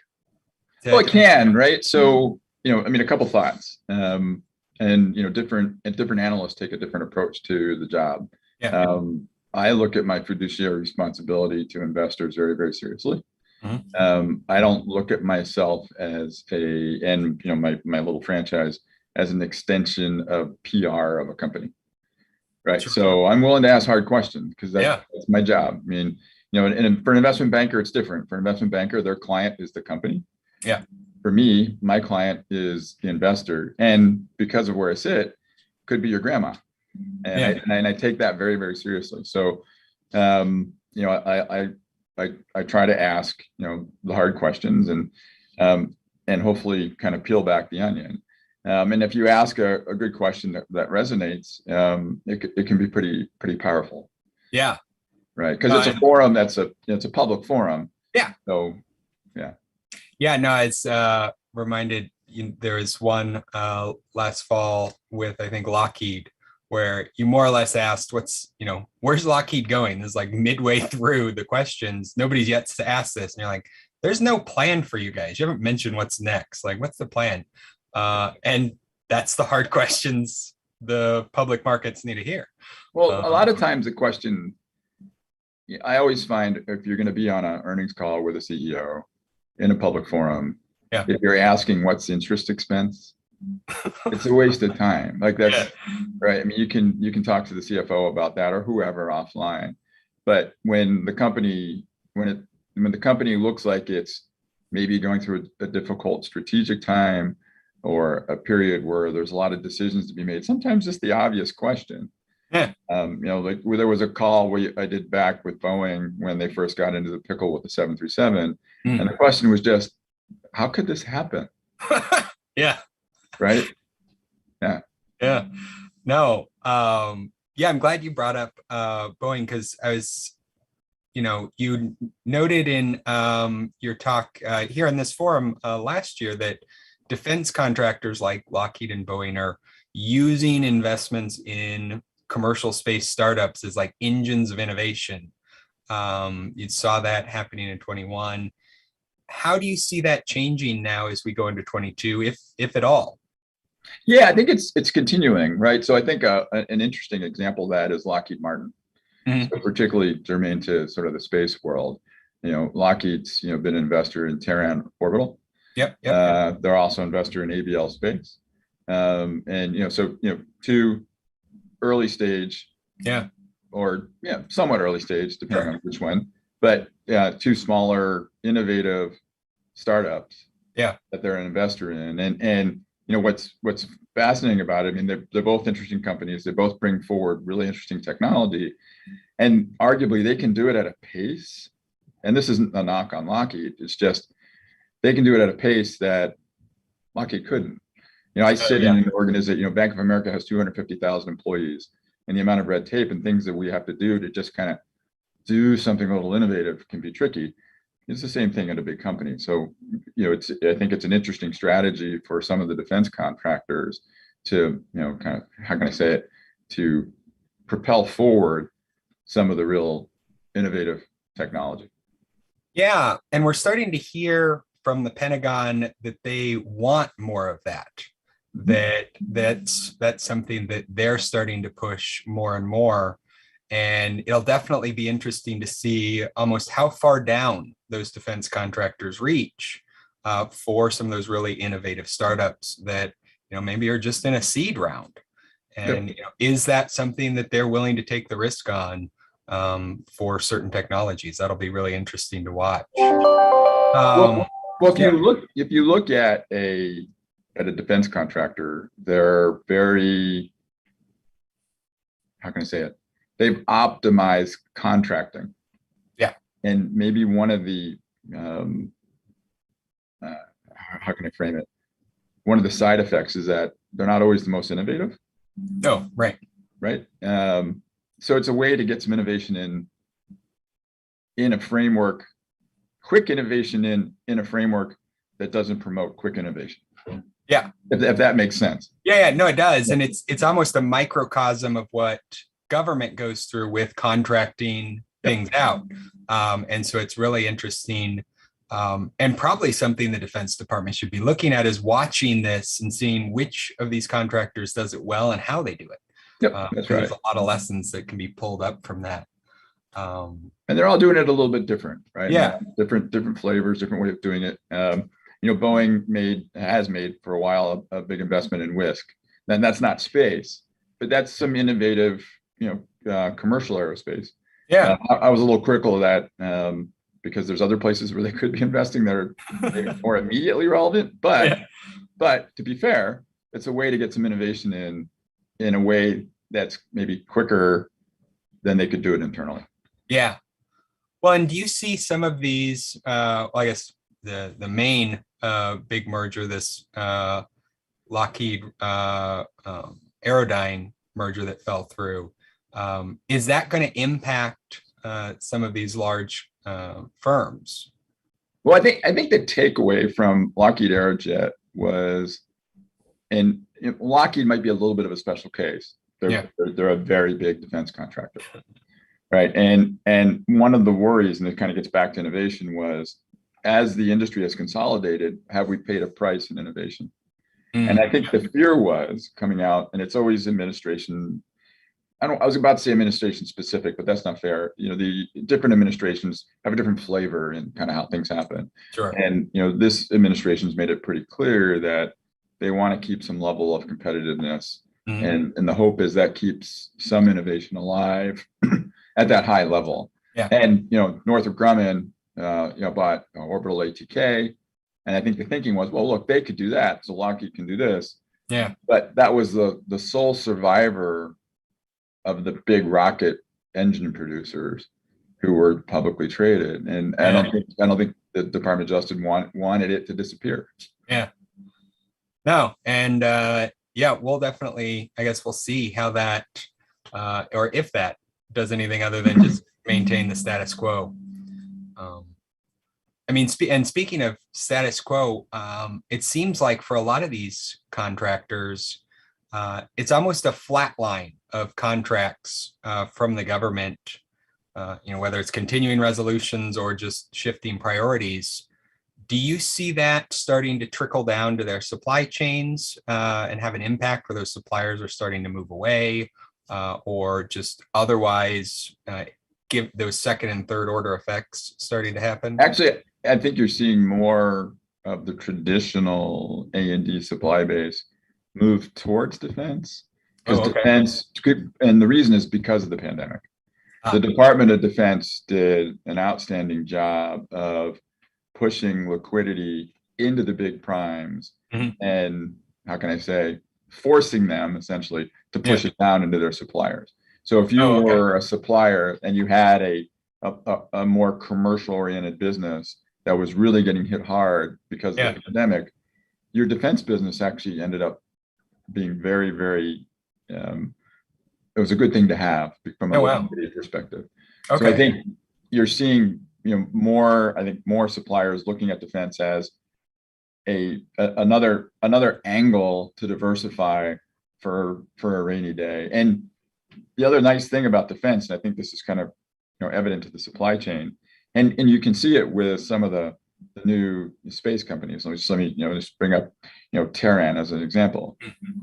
The government's a big contractor. Yeah, it's a big customer of theirs. And government contracts are nice because the government pays. Yeah. And their payment terms are generally well understood and generally pretty friendly. Yeah. So as you're building out a business that might have a commercial aspect to it, if you have a nice foundation of government work, that's something you can build off of. Yeah, no, that's a good point. Has that, lack of government work impacted a lot of those companies that have gone public through SPACs over the last 9 months to a year? Yeah, I mean, if you look at, has it impacted it? To some degree, right? So if you look at, let's just pick one, the first of the commercial space companies to go public, Virgin Galactic. Yeah. Their government work's pretty limited, right? So it's really, really tied to this commercial business. Now they've got some, right? But it's kind of like government work under commercial terms, but it's pretty limited. So, they kind of live or die by that customer and that business model. Right. And stock's been very volatile because of it. Now, all the SPACs have been in general, but if you don't have the access to a nice, consistent government foundation, it can make your life just more difficult. Another example, if you look at, say, Rocket Lab actually really hasn't been all that volatile. I mean, it's been volatile, but compared to some of the other companies, not as volatile, but they have a nice base of government business that they're doing. Right. No, and I'm sure that, definitely helps calm the public markets at the very least. Yep, that's right. Yeah. Do you see other companies that maybe have that base thinking that, maybe 22 is a good year to continue the SPAC trend versus maybe others that were interested and see the results turning away? Yeah, I would expect to, so to be clear, I'm not an investment banker, right? And I don't sure. SPACs, just to tell everybody, but a SPAC is just an alternative way to do an IPO. Yeah. Right. It turns out it's a quicker way. There's positives and there's minuses with it. Do I see more companies doing them? Yes, probably at a slower rate because the SPAC market itself kind of got painted with a weird brush. Could you see companies come public that are maybe farther along that might do a more traditional IPO path? Yeah, probably. I think you'll see a mix of both. Yeah, no, we've heard that there's not a return to, but this idea that doing the deliberate nature of an IPO with all of its regulatory requirements and the like might be a way for some of these space companies to instill trust ahead of actually going public. And a SPAC can be a complicated transaction because it's sort of this weird merger with another company. Yeah. So you have a lot of cooks in the kitchen in terms of what you're communicating and how you're doing things. Where if you just do a straight up IPO, there's just one cook in the kitchen and an advisor, and it's a different process. And like I said, there's pluses and minuses with both of them. But so I would expect to see both going forward. Yeah, no, that makes sense. You know, during the pandemic, we saw a surprising, not stability, but continued investment in innovation in the space sector, that it didn't seem to drop off like a lot of other sectors did. Is that, what was the most surprising part of that for you when you were looking across the sector? So I would say this, I mean, and it's broader than just space. For having, covered the sector for over 20 years and worked in the sector. Yeah. Yeah, aerospace and defense was sort of this, and it's to sound horrible to say, but from a innovation perspective, a little bit of a backwater. Things didn't move that quick. Yeah. You had a couple things going on the side. Obviously you had SpaceX around for a while and Blue Origin, but they were kind of considered different because they had a different funding source, and maybe they were thought of as a bit of a hobby.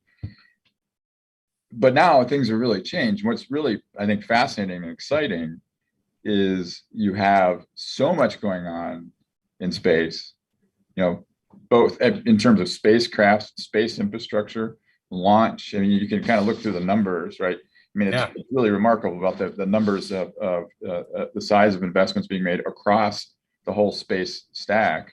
But it's not just space.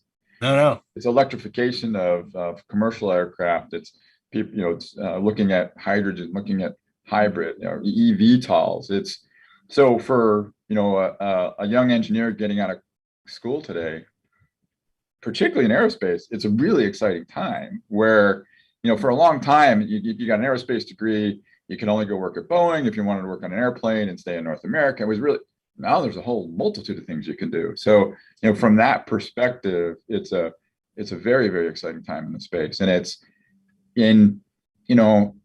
was I surprised that the pandemic didn't slow it? Honestly, not really, right? Because it's bigger than the pandemic. Yeah. Right. I mean, these are trends. I mean, I hate to use sort of the jargon, but these are kind of mega trends that a pandemic's not going to stop.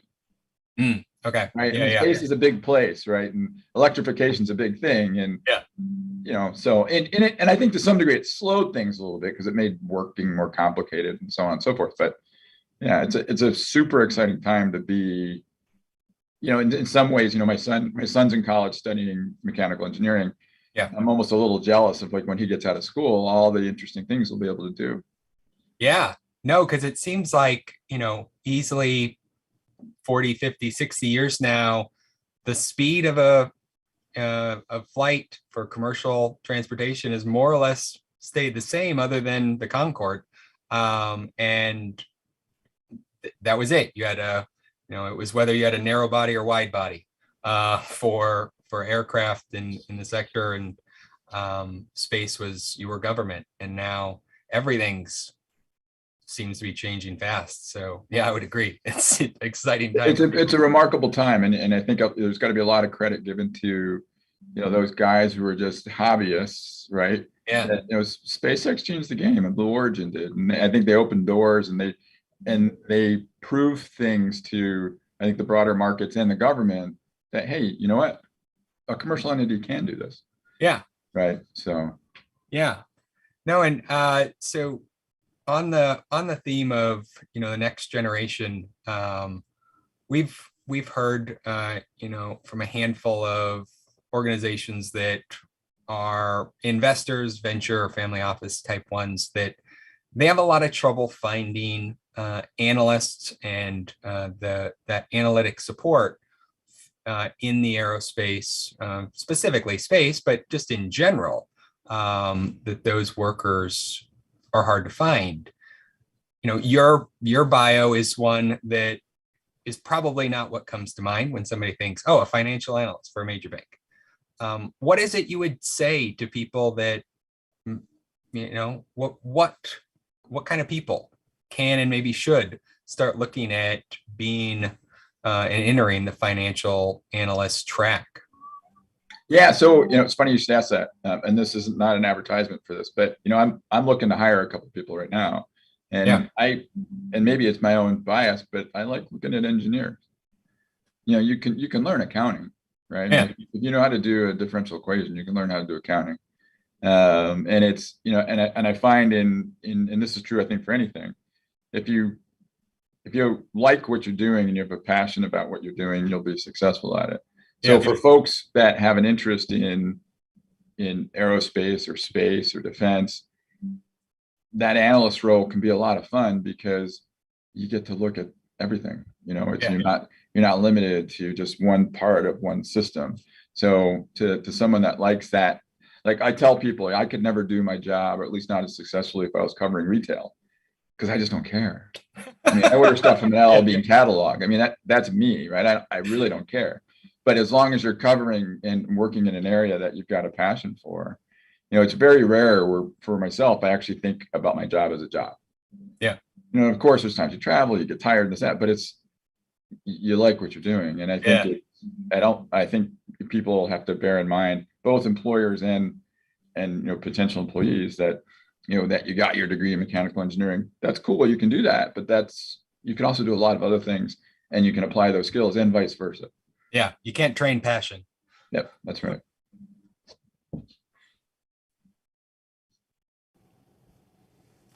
Great conversation, guys. Yeah, thanks for being here, Ron. This is it's been my really pleasure. Good. Yeah, my pleasure. Yeah, I think a lot about the labor market for space and all the complaining that goes on about how we can't find anybody. And I'm like, have you called those 3,000 people from Peloton? Probably some engineers, probably some technicians. But you know what the big trick is? And this is the double-edged sword of it being such an exciting time. There's a lot of different things people can do. Yeah. You can go work in eVTOL. You can go work on a CubeSat. I mean, if you want to work at Boeing, you can go work at Boeing, but you don't have to. And there's so many options out there now. It's a good problem, I think, right? That there's so many innovative things you can do. It's exciting. Well, thank you so much. Great to have you back, and hopefully we'll see you again another time. Yep. Yeah. Thank you. Yep. You bet. Our next speaker is Steve Wolf. He is president and co-founder.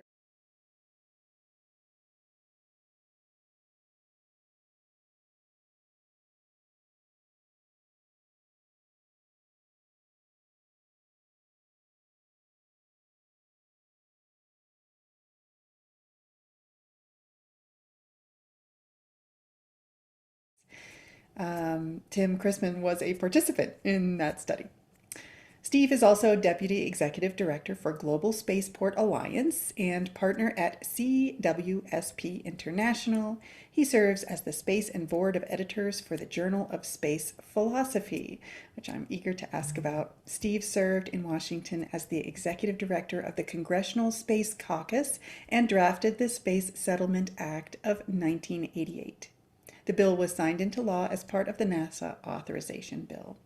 Steve is also the author of The Obligation, a journey to discover human purpose on Earth and in the cosmos. Steve, welcome to your first visit. I'm glad you've been here all day. The screen is yours. So much, Lee, and thank you, Tim, and everyone. Great program so far. Really, congratulations. And I've certainly been tracking what the Foundation for the Future has been doing, and so much energy, so much enthusiasm. So hats off to you guys. This conversation today is really exciting about how we're financing space, right? Laura kind of teed it up really nicely with all of the amount of money that's pouring into this market right now, $14.5 billion. And growing, right? 50%. If we go 50% year over year, there's going to be quite a huge amount of capital coming in. And I think what I'm trying to do with this project that the Beyond Earth Institute is looking into is saying, okay, that's great, but how do we then leverage what's emerging as sort of a tide into sort of more of a tidal wave? How could we really drive this investment ultimately to creating a very large scale, to enable large scale infrastructure investment leading ultimately to communities living beyond Earth. I mean, I think a number of us, if not everyone on this call, is very interested in this future where humankind is moving beyond this Earth. We're becoming a multiplanetary species, and we're kind of embracing that as a philosophical meme, if you will. And so all of us are focused on how do we get to there from where we are from this point. And so much of the activity is around how do we do it technologically, but really one of the hardest bits is how do we do that financially. So we're going from $14.5 billion invested last year, but we're really talking about many tens of billions of dollars into the hundreds of billions of dollars of the kind of investment that are needed in terms of having a robust civilization of sorts around the moon, around Mars, in free space, and so forth. So how do we get from here to there? And I think that's what I want to dig into. And I know I only have a few minutes. I've got way too many slides, so I apologize for that. I'm going to try to make it not seem like I'm rushing, and you'll have to cut me off as well. So I'm going to actually set my timer here too. So I try to keep this going. I'm sharing. You guys could see my screen now. Yep, you are not in presentation mode yet. I am looking. All right, so I'm going to presentation mode here. 1 second. All right. So yeah, I'm really going to talk about a Beyond Earth study, financing communities beyond Earth. Happy to be here again. Just a second on Beyond Earth Institute, who we are. We are a think tank, a policy think tank. Our mission is to establish and sustain a policy and legal framework that enables economically vibrant communities beyond Earth. So we're distinguishing ourselves in that way. We're focusing on areas including what are declarations that could be made about establishing communities beyond Earth as a national and international goal. We're very interested in the science and technology that enable this kind of future and how do we create policies around that. We're interested in rule of law, norms of behavior, property usage rights, permitting criteria, those sorts of things. And ultimately, this last bullet is about how do we create policies that are most effective at enabling the financing for this kind of activity. So in this particular project, we did a review. We wanted to take a step back, do a review of the historical and current financing mechanisms for large-scale infrastructure investments, both in space and just in general. Then we reviewed and evaluated a series, 3 select proposed models. One of those was Tim Christman's, your model. We wanted, it was important that these models were well conceived and well thought out. We did a workshop on each one of these. We had a group of evaluators, and I'll list them for you in a minute. And they did sort of a qualitative review and a quantitative review. We had them answer a survey, and I'm going to share the survey responses to you. So this is actually, you'll see this for the first time, Tim, and it should be interesting. So very briefly, financing of large-scale space development, what does it mean? What are the approaches? It's really 3 things. One is direct government financing, right? And we know this, the government it can inject funding to help to create an economy, certainly a space economy. We've been doing that from Apollo through the ISS and so forth. So, we're really looking at the science and exploration aspect of it. Certainly national security is pumping direct government financing, but we know that these kinds of activities are not sustainable, right? So we know that as soon as there's a change in national policy, as what happened after Apollo, all of that effort now was put on hold, was sidelined, because there wasn't a robust commercial economy surrounding this activity. And hopefully now we're actually transitioning to something different. Of course, now there's a public, and then there's a private investment. So If you're going exclusively private, there's debt capital, equity capital, private equity, venture capital, donations. These are various ways that you could collect capital in order to finance your space activities. And we see a lot of this going on right now. And certainly, of course, a lot of talk about SPACs. SPACs came on very strongly. We know there's a little bit of a retreat on using this, but it's certainly not going away as a mechanism for raising significant amounts of cash to fund private space activities. But then, of course, we're recognizing that really it's this partnership, right, between the public and the private, and coming up with a creative mechanism whereby we're working together to stimulate a certain kind of direction in where we want to go in space, right? So historically, we are familiar with things like the Transcontinental Railroad, the Tennessee Valley Authority. I like Sematech. A lot of you might not be familiar with that, but that was in the 80s. Japan was eating our lunch in microprocessors, and the government, with industry, put together Sematech, and we did a crash course in reviving the American Sematech industry, and it was very successful. PPP for NASA. Those of you who follow this are very familiar with, after decades of cost plus financing of projects, NASA finally dipped its toe in the water for partnering with commercial companies through the COTS program, which ultimately was extremely successful.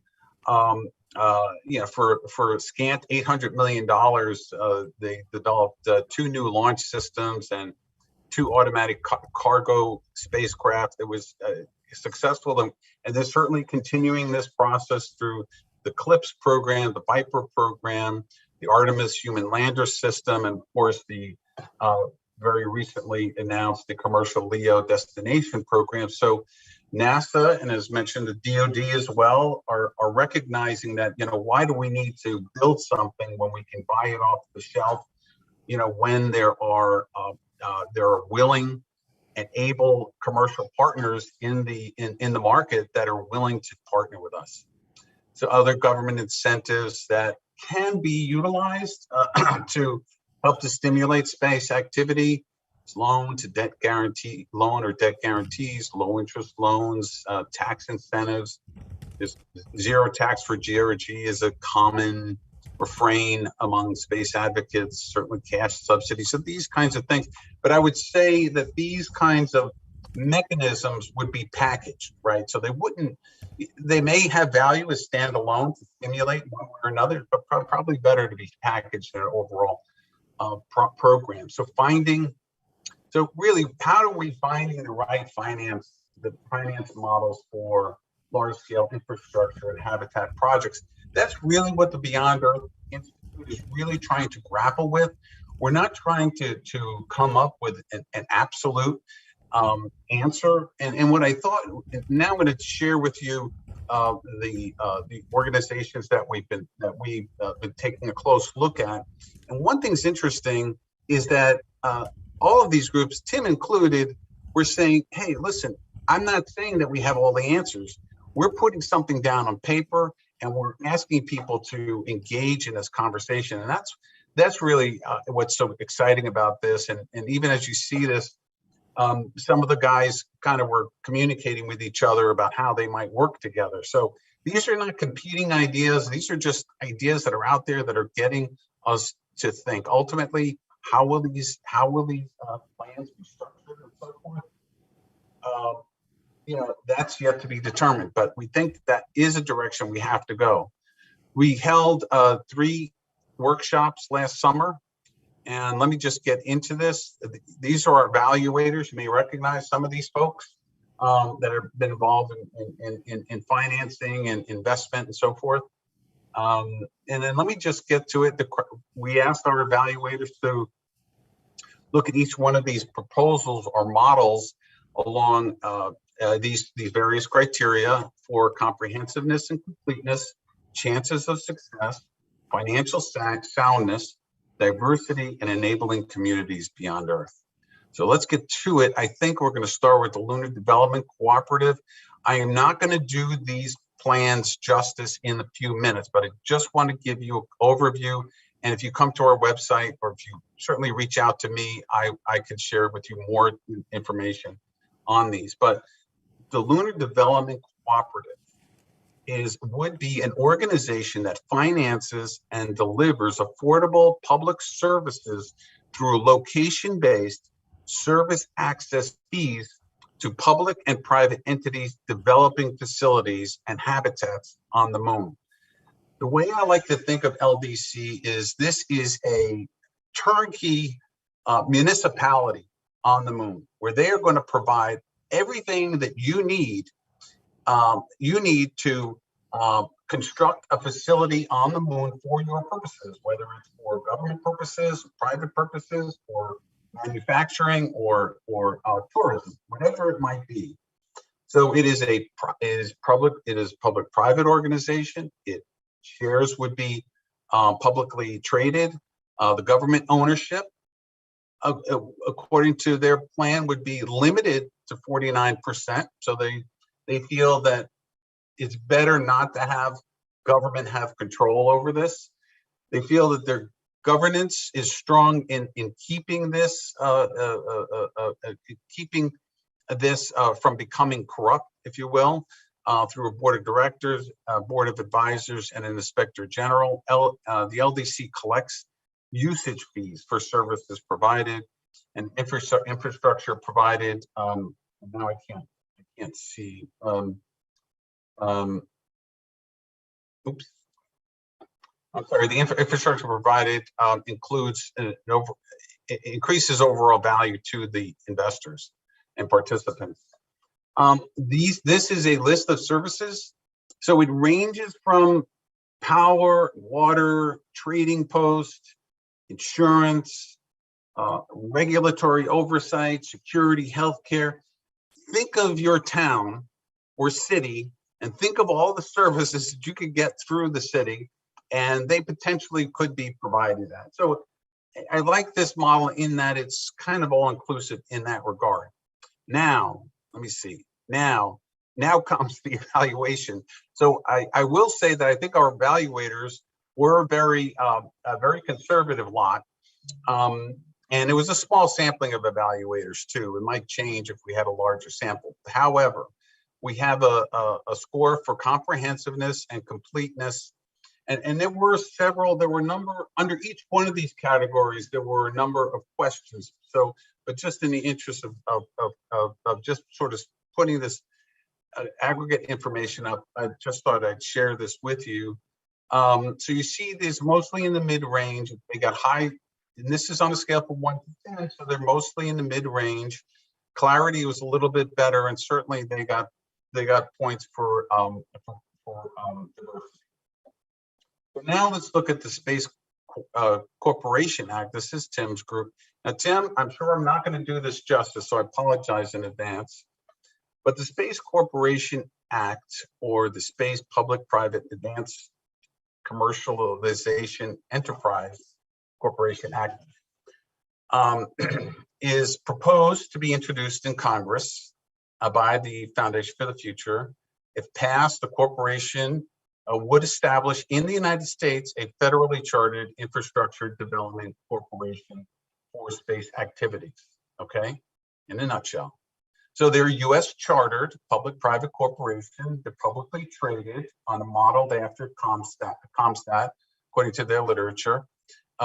Government ownership is a minimum of 51%. So interestingly, they're taking the position that actually we want the government to have ultimate control versus the prior plan. It has authority to allocate funds through grants, space bonds, space commercial development loans, and similar to SBI loans and so forth. And they, according to their research, they would generate $150 billion in new economic activity. I think of the Space Corporation Act as a place that is, I would say, a little bit more market driven. right? In terms of what are we seeing holistically are the needs to build out the space economy is probably also is more better in terms of the incremental approach, right? So we're at a particular stage right now in terms of building out the space economy or the cislunar economy. So this would actually work to sort of evolve as the markets evolve. Examples of space-based activities that have immediate commercial activity potential, tapping into clean energy resources. I would imagine that includes space solar power, mining of asteroids, developing safe venues for scientific experiments. I guess we could talk about shirt sleeve habitats in orbit, tapping the resources of water on the moon and asteroids and so forth. So there are clearly well-defined areas here. I know I'm running out of time, so we're almost there. The evaluators were a little bit similar to the to the cooperative idea in terms of their overall evaluation in the mid ranges, but it gets high points for clarity. So that's important. Bank of Space, which is another interesting concept, and it varies significantly. And now we've got actually I'm going to share the infographic that they have. This is a traditional, or I should say, a neo bank.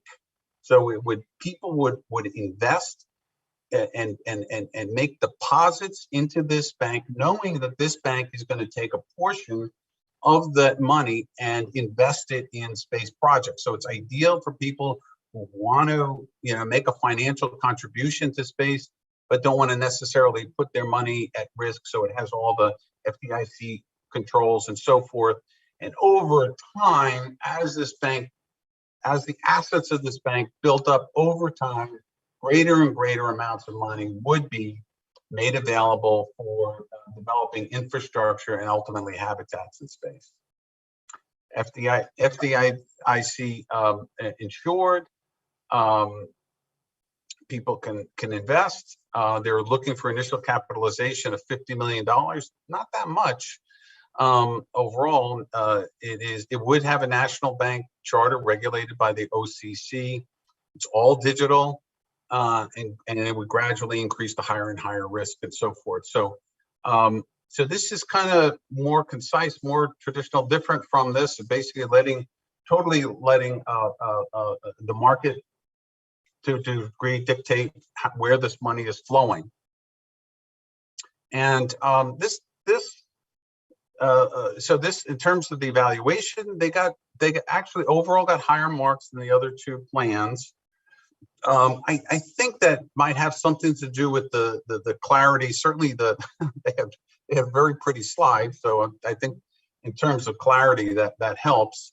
And overall, it was complete.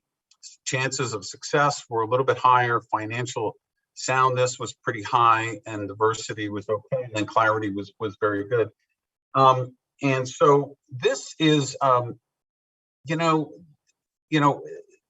are, this is kind of the beginning. And I'm going to stop sharing. Here's my contact information, though. Please do steve@beyondearth.org.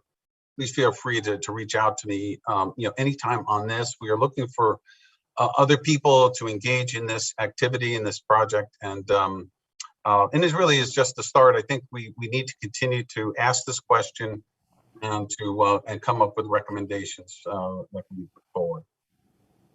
It's really I'll leave it fascinating, there. Steve. Yeah, really interesting way of going about the project. Talk about, were there other mechanisms that you chose not to include in this round, or was it difficult to find the ones that you did, and you're not seeing a lot of opportunities? Yeah, no, that's a good question. Actually, I was I kind of had my ear out and was eager to find additional models, and I was just coincident. Like I said, I had my ear out and I spotted these three, and then I thought that the others would have materialized, and to be honest, I haven't really seen them. Yeah. I would like to see more. So certainly, if people are familiar with, again, all three of these models, a lot of energy, a lot of consideration went into thinking all of the aspects through. So that's what we're keen on, and also to, next phase of this would be involved in getting the financial folks together, getting different folks together, and brainstorming this, and where can this go? Yeah. Yeah, I thought your opening where you talked about hundreds of billions was something that more people need to be talking about, right? I mean, when you think about comparing aerospace to oil and gas and just the sheer amount of investment in R&D and activity and infrastructure, you learn a lot when you invest those kinds of dollars, and space just hasn't had that opportunity. So, a good point to make. Yeah, no, and I mean that's a challenge because there's literally nothing there yet, and so you're looking to, folks just aren't going to put that kind of money. And I think but on the other hand, as soon as there's some kind of proof of concept with the cooperation of the nation states, could be the United States or could be a combination of nation states that recognize that this is direction that humanity needs to take for a lot of reasons.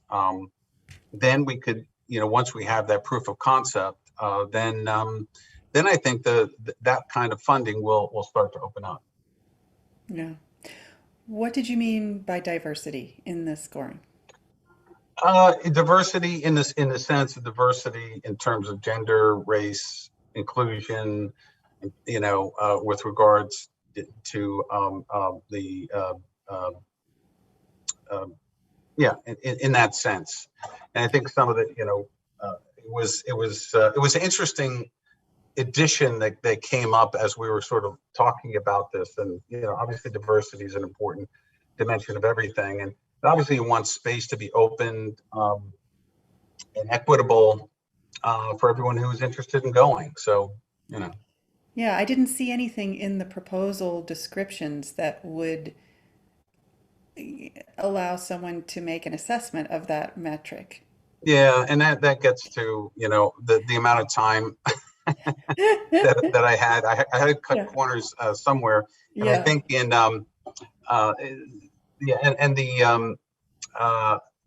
the Space Development Cooperative had very specific language. I see.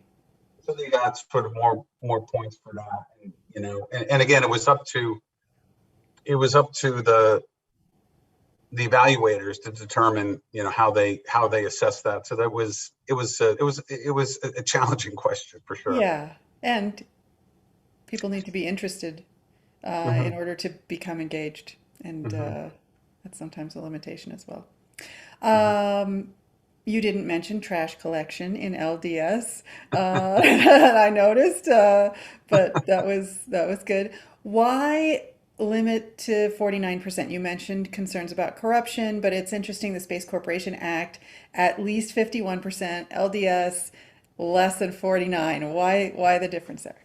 No, I love that, and and actually, I didn't really. I only noticed that in putting together these slides for this call, that really popped up to me. That really hadn't popped up to me before, because clearly there's a slightly different mindset, right? So and this is something that you probably could spend a fair amount of time debating, and maybe people on this call have opinions as well. Do you want, is it really government that should have the ultimate say, or should it ultimately be the private investors, who could be large companies, but also could be small investors, could be different types, could be tenants, could be people who have a different stake in the activity, and maybe both are appropriate for their respective models, right? So Tim's model, under the corporation model, maybe it is better that government has 1% control, And under the LDC model, which is much more of a township type of model, maybe that's where you want the you want non-government to have a slightly more control. So it's just I just think it's interesting. Yeah, yeah. Mhm. Now, your focus is on these large scale communities and getting there and sort of mapping out what those would look like. And you're leaving the initial small communities that will come first and perhaps for a long time to other organizations and experts, right? Talk about that decision and how tempting it was to um, not skip over that and say, well, if we can only get this little thing done, then we'll get to hundreds of millions and we'll get Mhm. to these major services. But like, talk about that decision. Well, I think part of that has to do with recognizing that there's so much energy right now in the sort of the near term stuff. But I will, so there isn't any policy think tank that's saying, okay, that's all fantastic. So let's look at the longer term policies. That said, however, we're very interested in any policy that would enable more people to experience space, right? So, for example, we're very interested in what's going on right now with the commercial LEO destination program at NASA, and we want to make sure that that's fully funded and that's up and running. So there's certain things that are enabling, right? So Hmm. there's a certain pathway that leads to these larger and larger habitats. And we like to look at this as the expansion into space is a bit of a numbers game, which is how many people are in space right now and how do you increase those numbers? So as Yeah. those numbers increase, we'll get closer and closer to that end result. So it's not just whereas this project on uh, models for large scale infrastructure and habitat, like I just discussed, it might be lean a little bit more towards the academic side of the discussion, Hmm. Hmm. right? So, but if we're having that discussion now, when the time comes when we're really going to make that kind of investment, we'll have a body of knowledge to turn to. So that's one part of our thing, and then the other part is to look at what's happening now and how do we enhance and support and drive, if you will, near-term policy as well. And it might Yeah. have to do with in terms of are we researching, doing the right kind of research? How can we support greater research in certain areas and life support capabilities, space farming, and that kind of thing, which has near-term benefit, but it's also on the critical path to space settlement. Great. Well, Steve, thank you for joining us and enlightening us and including Foundation for the Future's Space Corporation Act in your program. Great. Thank you. Thanks again. All right, our next Thanks, Lee. speaker is Doug Jarl. He has execution.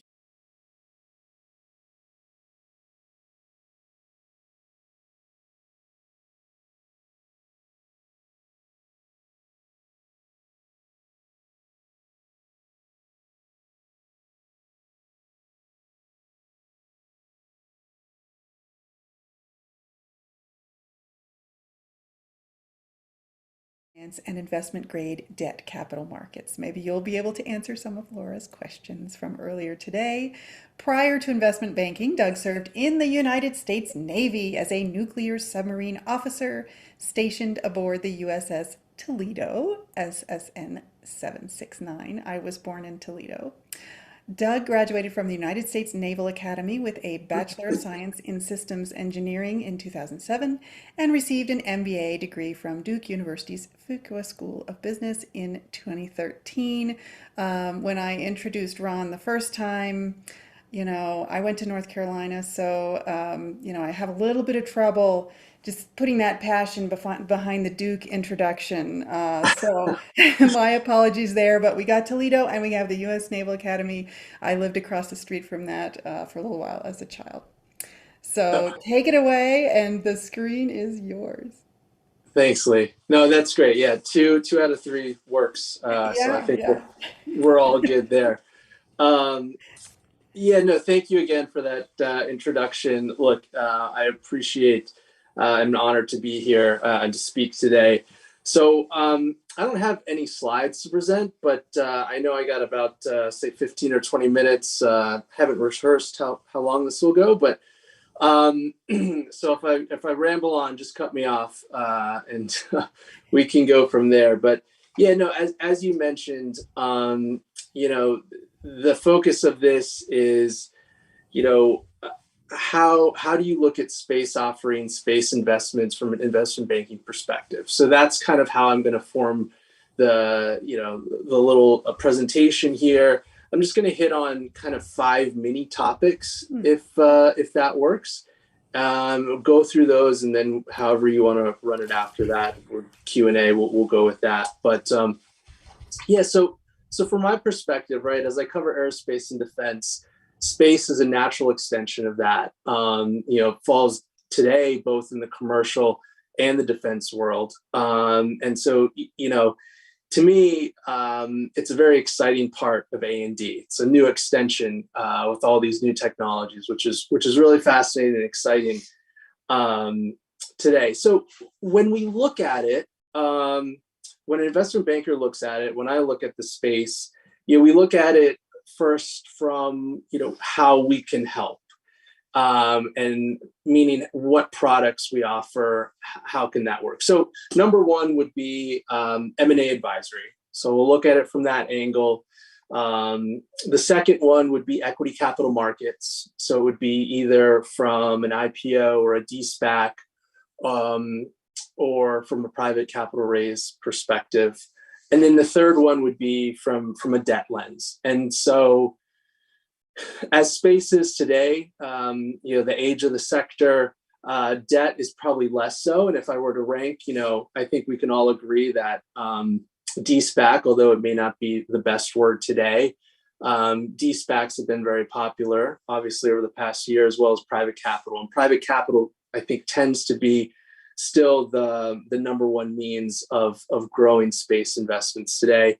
M&A, as I'll go into in a little bit, is I think it's tougher from my perspective, from a Barclays perspective, from a bulge bracket perspective, just given the stage of where these companies are, where they're pre-revenue sometimes, they don't have a lot of EBITDA. So it makes it a little tougher to do M&A today, even though it is getting done, as we've seen from some of these new space companies.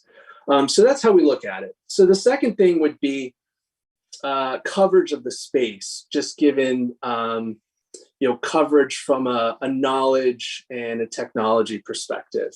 And you know, what's interesting, what's 2 parts. What makes it difficult to cover, as well as what makes it exciting, is all the new technology.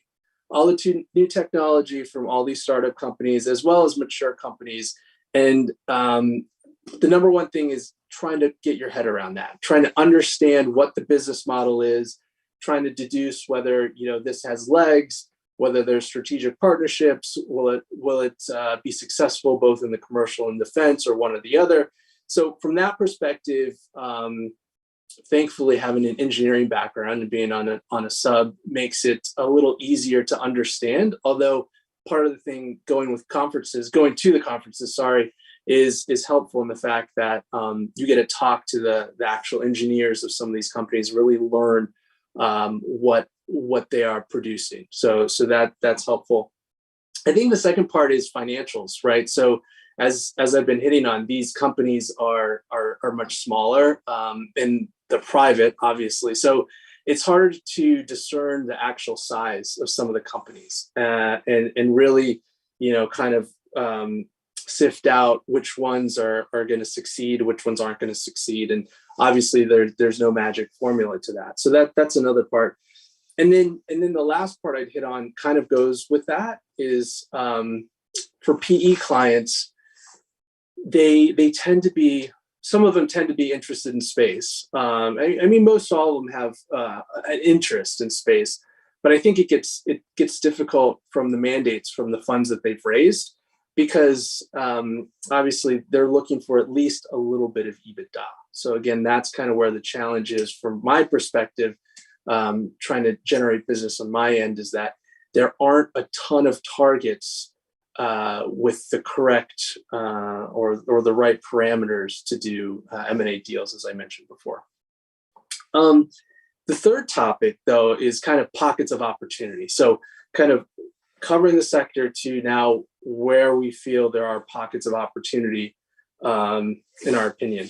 And so staying on the PE trend is platform plays, right? So we've seen successful platform plays from the likes of AE Industrial Partners, where they took Redwire before it was Redwire, and they started piecing together some of these smaller space companies that had, call it single-digit EBITDA. Created a platform. They created it at such a time where the de-SPAC market was still pretty attractive, and so they de-SPAC, become Redwire, and they've become a very good name in the new space environment. So that one, ATL Partners acquiring Geost, is another one where they're looking to make a platform play. And then you have InnoFlight that was acquired by Jordan. That one's interesting. A little tangential to when my partner and I advised on Seeker in the fall. It's kind of a competitor to Seeker. And then the last one, Arlington Capital, maybe stretch is a little strong a word, but creating Blue Halo, which is more of a defense as well as a space company, which is a very unique up and coming company. And Arlington Capital Partners is doing a very good job at building that out. So that's platform plays. The second one would be, as we've mentioned, de-SPACs, IPOs. Again, caveat at the moment, the market is what it is. It's not super attractive for anything right now. But for de-SPACs in particular, it's a little challenging. Last year seemed to have been the year, 10 plus de-SPACs for space companies, and then mixed receptivity as they've closed and become actual public companies today. We can help from that perspective, as well as the pipes that are involved with de-SPACs. And that's a helpful way to see how investors are looking at space companies. So we help with that as well. I think the trend has been, though, as we've gone over 2020 and 21, really, is that across all the new technologies between drones, eVTOLs, and space in particular, investors have become smarter and they've become a little more risk adverse, and they really want to be sure what they're buying into, especially if it's a pre-revenue company. So we have to be extra diligent when we're advising companies to really kind of dig in, see, do they have good pipeline opportunities? It tends to be a lot of defense funding to start, even if they have a commercial strategy in the long term. So a lot of the funding for these companies comes from the defense, and then they transition over time through their projections, as you can see the kind of the hockey stick projections for some of the companies. And what's still popular is the last thing is private capital, right? So there's a lot of private capital raises, that are still going on and sizable today, a couple $100 million here and there. And then an astonishing one by Aerospace, $1 billion raise, which is phenomenal. So that is, today, if you're a company evaluating your capital needs, it makes the most sense to try and raise privately, continue your growth privately, and then potentially find a monetization event, whether it's a de-SPAC or an IPO, after we get kind of out of this choppy market.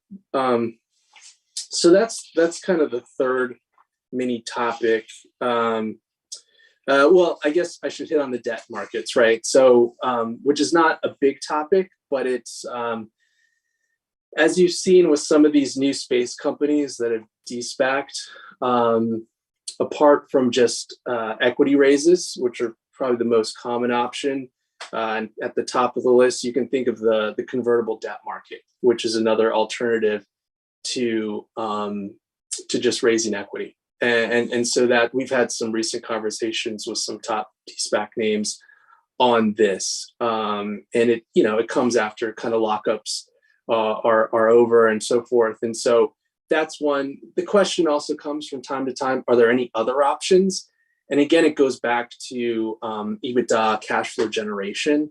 It's very tough, even at least from an institutional perspective, from a bulge bracket perspective, to do any leverage finance on these names today, just given there's tends to be very little EBITDA and cash flow generation. Although that's not to say there aren't other sources out there, right? There are other sources that kind of float in between, equity raise on the venture side, as well as what institutional banks can help with. So I'm sure there's another market there, which I'm not the expert on, so I won't go in depth there.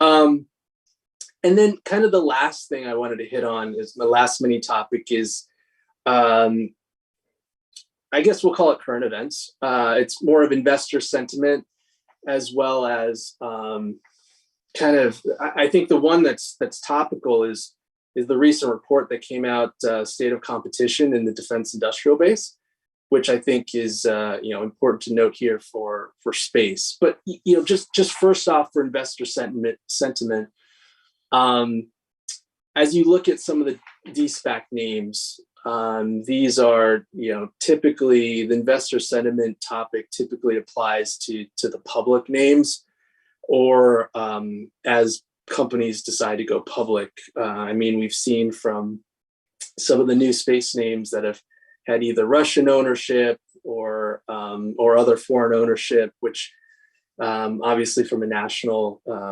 security perspective may not be the most attractive. So, but I think on the positive side, those situations have been resolved, and these companies look to grow from where they are after they solve the issue, which is a fantastic thing for the entire space industry, in my opinion. We've seen one recently where, and I think this goes with all de-SPACs, right? And this would be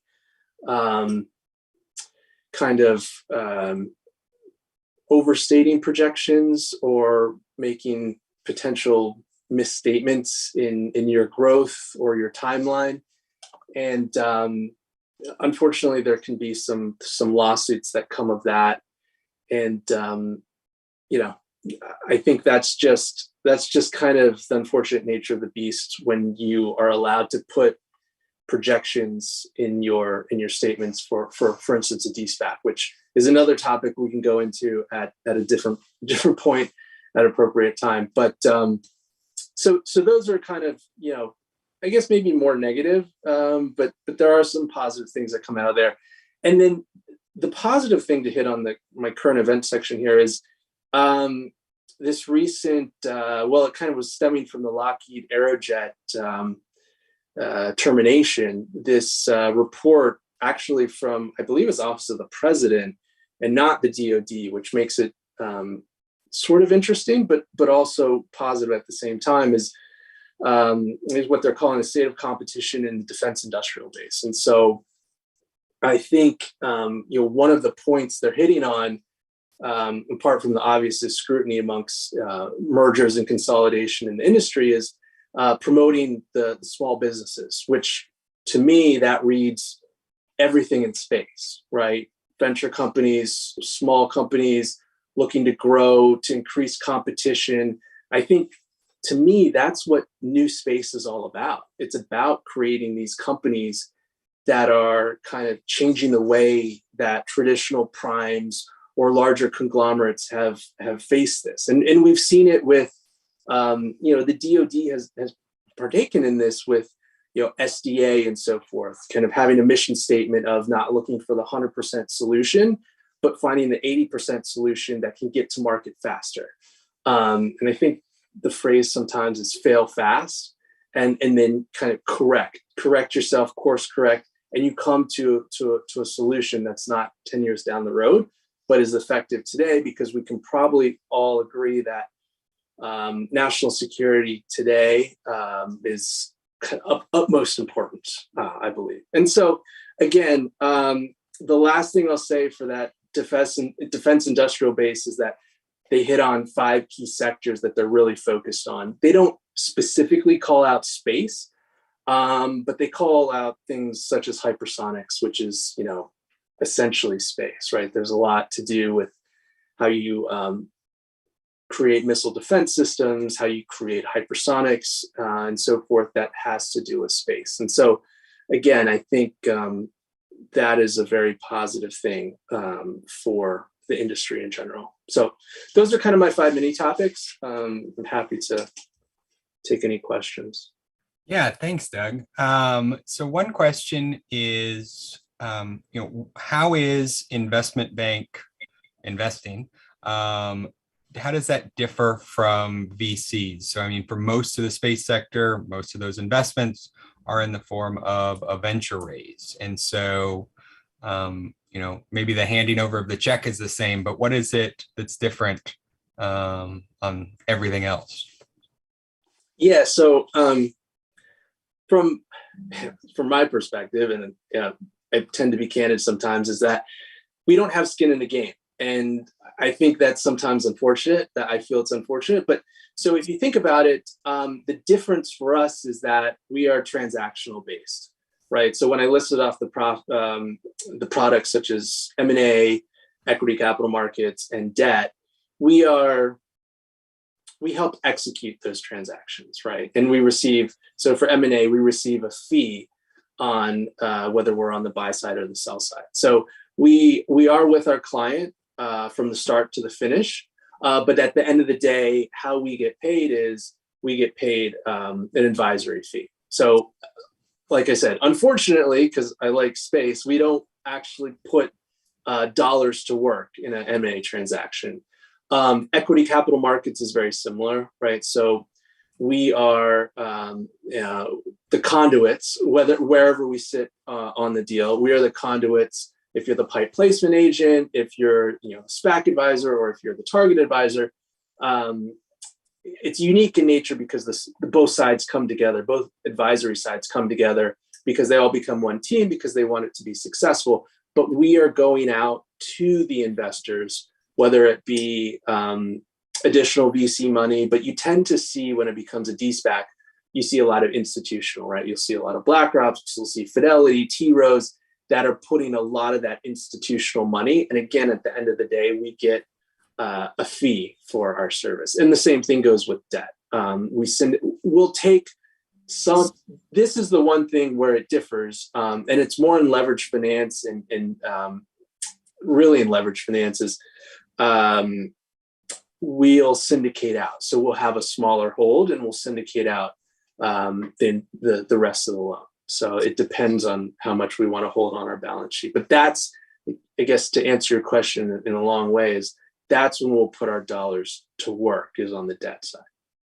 Okay. So otherwise you're more or less brokering the deal and being that trusted agent between the parties. Correct. Okay. Yeah. So when you're, as that intermediary, and what are you seeing as some of the major hurdles for more and or larger investments from those bigger PE firms? For PE firms specifically, it's really having that EBITDA and that cash flow to make the returns work. Because you'll see, I don't know if you call it like maybe traditional firms, I would say probably traditional funds, they have a mandate, right? And it's, you have to fit it within this box, right? And it's usually an IRR of of 20% plus or minus. You have a return of so forth, and then you have a hold period of 3 to 5 years, right? The standard PE investment. What you've seen some of the traditional PE firms, which I mentioned earlier, is that, and I think this goes across any sector, is they're creating alternative funds. They're raising other funds and other capital for funds that are created for either middle market opportunities or maybe we'll call it frontier opportunities, which is, electric vehicles, space, what have you, on a technology front. And that will have the mandate to perhaps put an equity investment in a kind of a VC startup company. And you'll see with AE Industrial Partners how they partnered, or they bought, don't quote me, part of Boeing Next, I believe. And so that's kind of the VC arm out of Boeing. And so, right, that was just a big public signal that they were doing this already, but they kind of just made it public, even more public, that they would have that in their toolkit, as well as putting investment dollars in smaller space companies. Okay, that makes sense. Yeah. No, it's fascinating to hear sort of the calculus on all these different sides, even just of the equity raising and what goes into that. And so that was really informative. So thanks for taking the time to chat with us today, Doug. Yeah, no problem. Happy to do it. Thanks again for the invite. I really appreciate that. Yeah, gladly. So we are going to take a quick 5-minute stretch break, since we've heard from prior attendees that they don't like sitting in front of a computer for 4 hours straight. It's very strange. So we're gonna run our little 5-minute stretch, come back, and we'll hear from Burkett Huey from Morningstar. So stay with us until then.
chance to breathe and stretch legs was a good idea. Our next speaker is Burkett Huey. He is an equity analyst.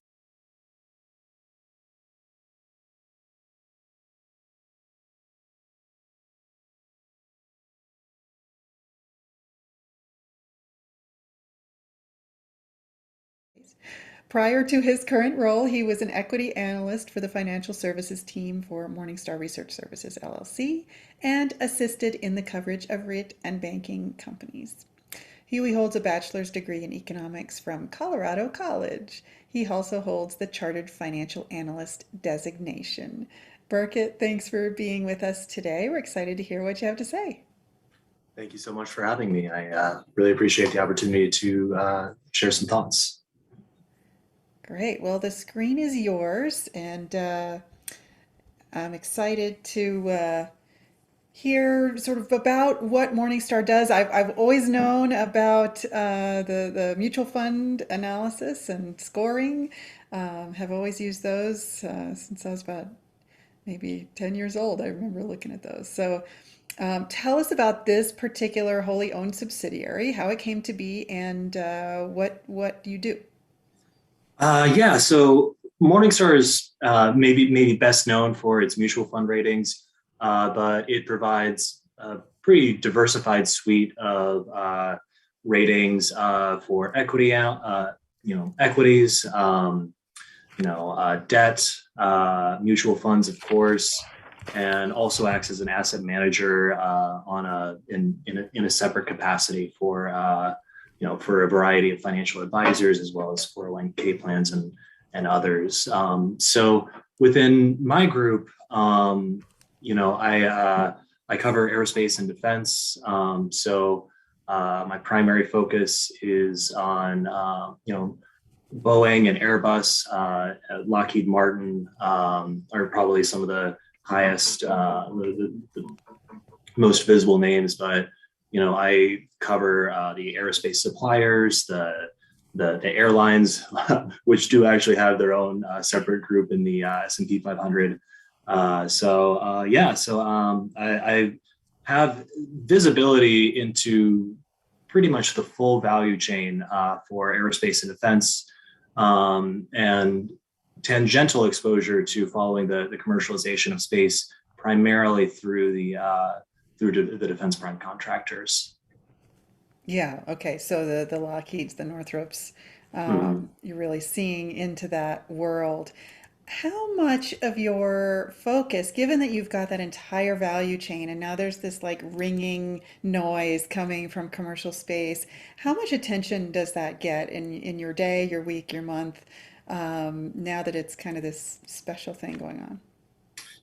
Well, I would say that it's definitely something that's been kept in mind. I'd say that the difficulty on my end to understand these companies is that first, Morningstar's methodology for rating stocks is pretty old school. We project out cash flows, discount it back to the present, and I would say that the projecting cash flows for companies that many of which may be pre-revenue is a little bit tough, and dependent on the development of a market.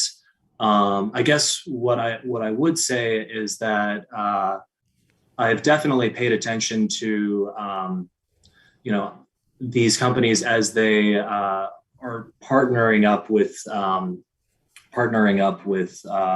maybe some of the larger defense primes to enhance capabilities, and I see that kind of as a way for larger players to perhaps integrate some of the innovations that maybe more startup-y type companies might be putting into their business model. Yeah, so a nimbleness through acquisition, maybe an Orbit Fab into Lockheed kind of situation. Yeah, I mean, I think the right way to think about a lot of these companies, at least and I mean, this is pretty very early stage. So, definitely not the definitive word on this, but I think the right way to think about a lot of these, pre-revenue companies and their relationship with the defense primes is almost like that of a drug manufacturer and the emerging biotechs and emerging drugs.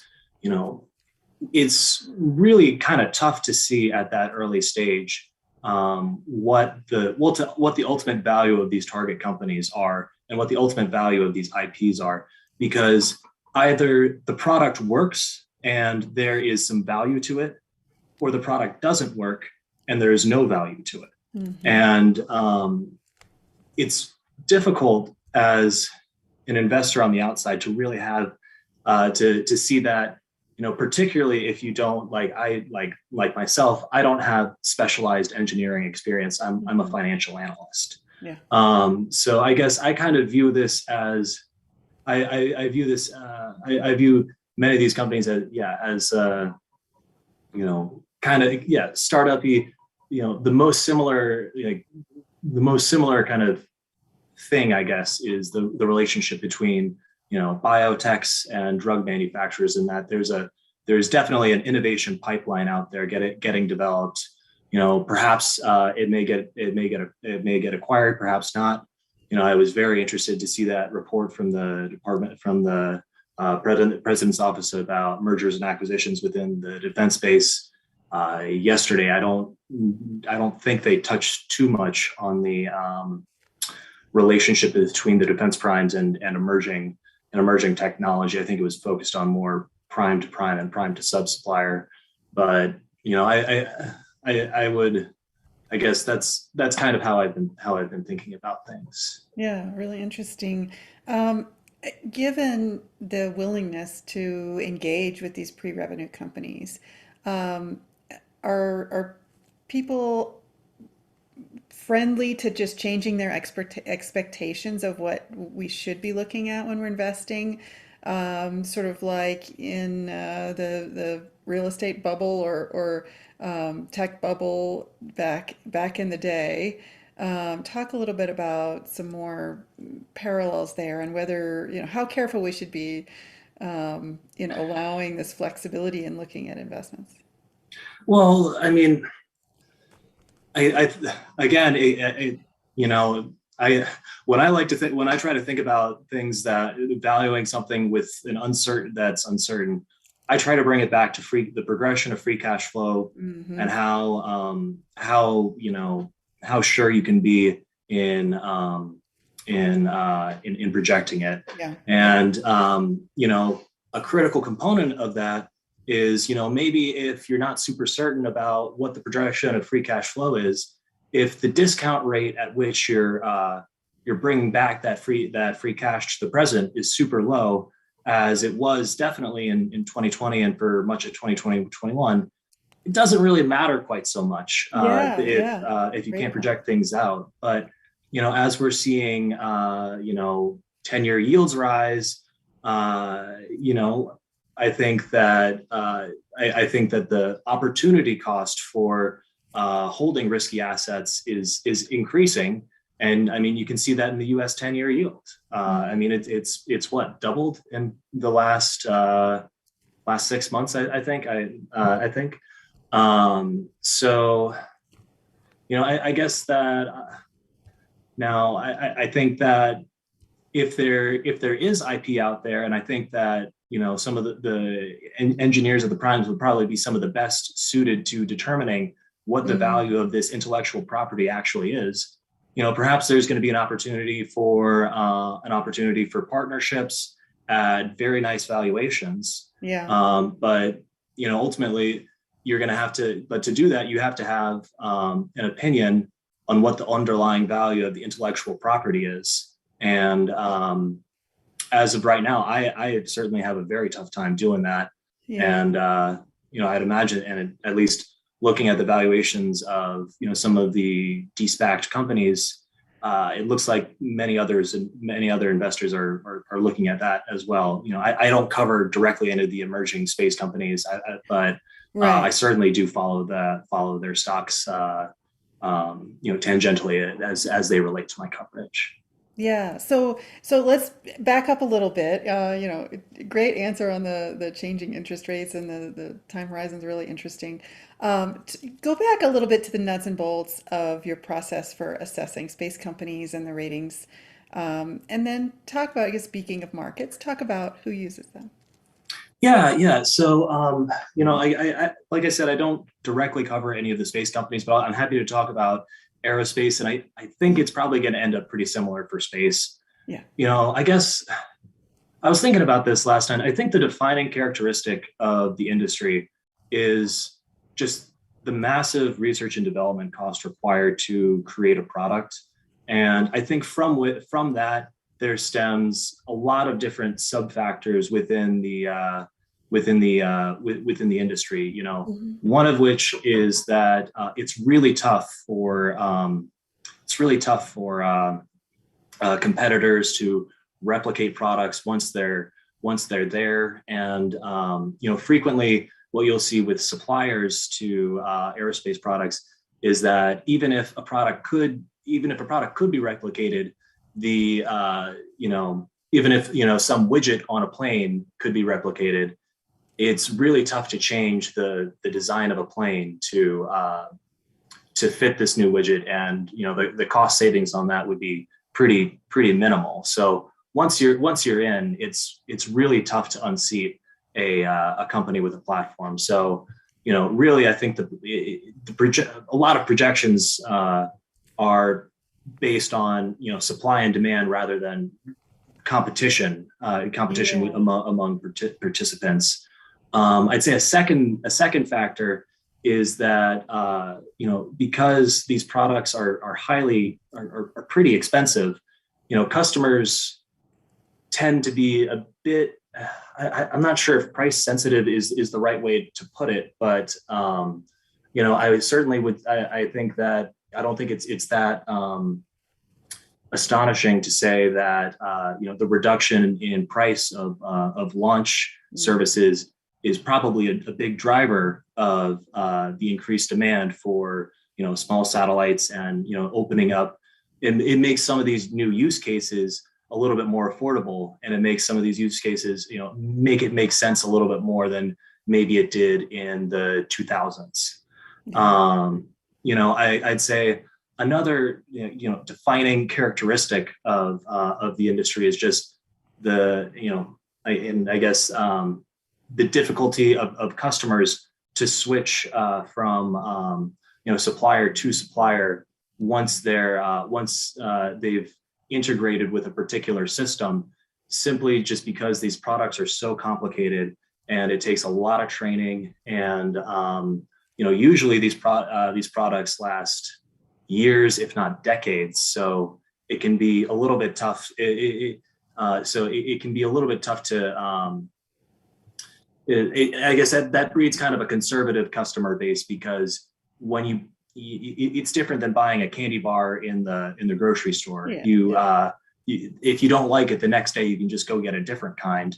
You can't get a new engine on an aircraft tomorrow if you don't like it. You could call it supplier plasticity and say it's low, right? At Morningstar, so I guess what I was trying to get at is two what we call moat sources. So we call that a switching cost. So we think that the customers have pretty high switching costs, particularly for in the engine space, because you can't change your engine on most aircraft, so you're kind of captive to the engine maker on prices for things such as spare parts, maintenance and overhaul. There are some fringe cases, but for most of the time, customers are really reluctant to switch. Yeah, no, that makes a lot of sense, and it's good news for investors in suppliers, right? It's a lot of predictability in that market. On the demand side, in normal times, yes, that definitely is a good provider of predictability. I would say one of the big factors of unpredictability is that research and development costs, like we were talking about at the first point. It's, I think I was seeing an old article on what Boeing thought the 787 was going to cost to develop back in the early 2000s. Yeah. And I think it ended up being, 3 or 4 times that, three and a half times what they originally expected.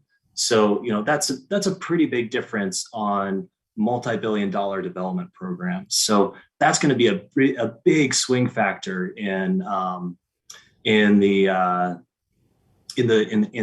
operating results. And how long does it take to capitalize those development costs is a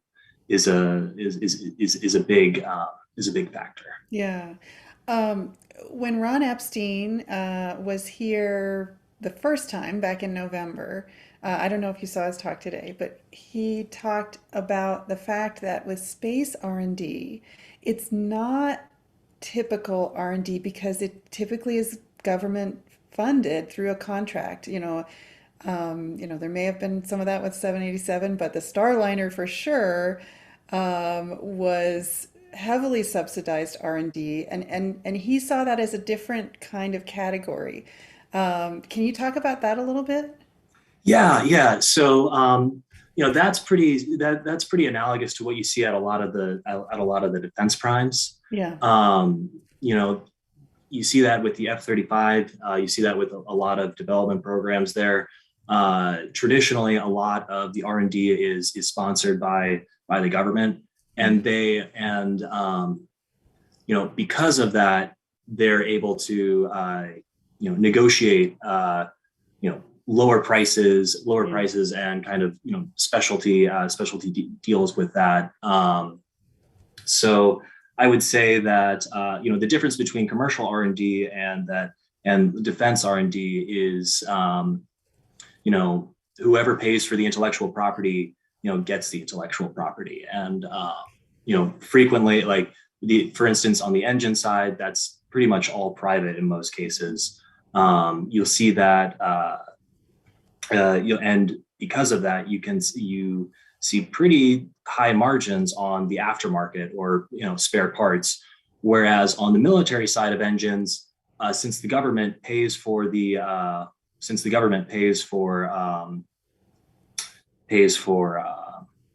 lot of that research and development, you really don't have any difference in margins between the original equipment and the aftermarket. Interesting. Talk about where Morningstar is headed next in terms of the role there. Is it status quo or is there growth, and what do you see happening? As it relates to the aerospace space, or yeah, so the subsidiary, the Morningstar Research Services, do you think there'll be any changes in how you go about the work in the next 2 to 5 years? I think that the way that we've been thinking about at least the aerospace industry is that as emerging nations become wealthier, they tend to demand a more travel, and so I guess we kind of see that there's a bit of a long tail of populous nations that can develop into populous, lower income nations that can develop into lower middle income and middle income nations. I'd say Next 11, all those guys, you're seeing that as exactly. And since there's there's 2 suppliers for commercial aircraft, and very few and very limited suppliers. This is a global industry. All of that global development essentially flows to the main suppliers of commercial aircraft. So I guess that's kind of the way that I think about the long-term trajectory of growth. It's a function of populous emerging markets developing. Yeah, yeah. No, that's a really good insight because you think about this. We were talking about government R&D, and then we look at our national debt and all this pandemic economic policy, and you worry a little bit. So, talk about the overall health right now of the industry versus 3 years ago and 3 years hence. Uh, well, it's a tough question. I'd say Yeah. I would say that the pandemic definitely had a pretty major impact across the board, aside from your pure play defense suppliers. Mm-hmm. And so, what that means for most carriers, most airlines, and most suppliers is that they took on a good bit of debt to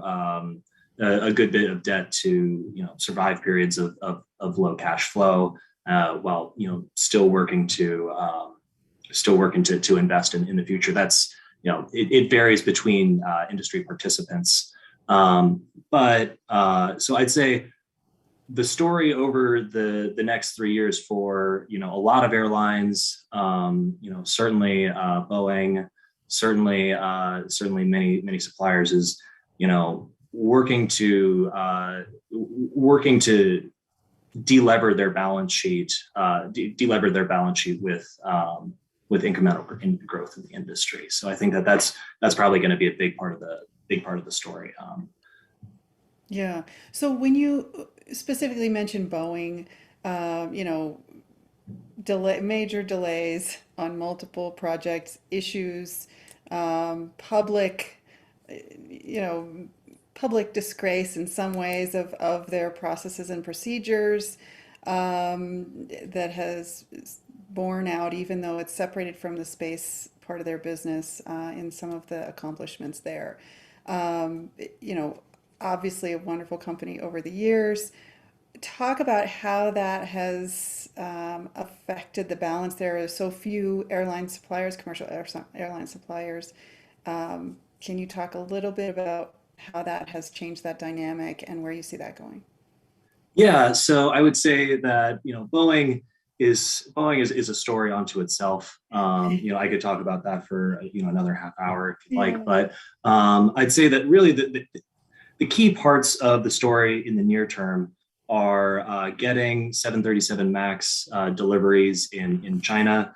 That's a huge market. I think it accounts for roughly 25% of the market as it is, and it's going to account for a pretty big part of the growth in the market. That's an emerging market with a lot of room to run. Mm-hmm. So 37 Max really needs to get delivered there, and it looks like they've made some pretty good progress.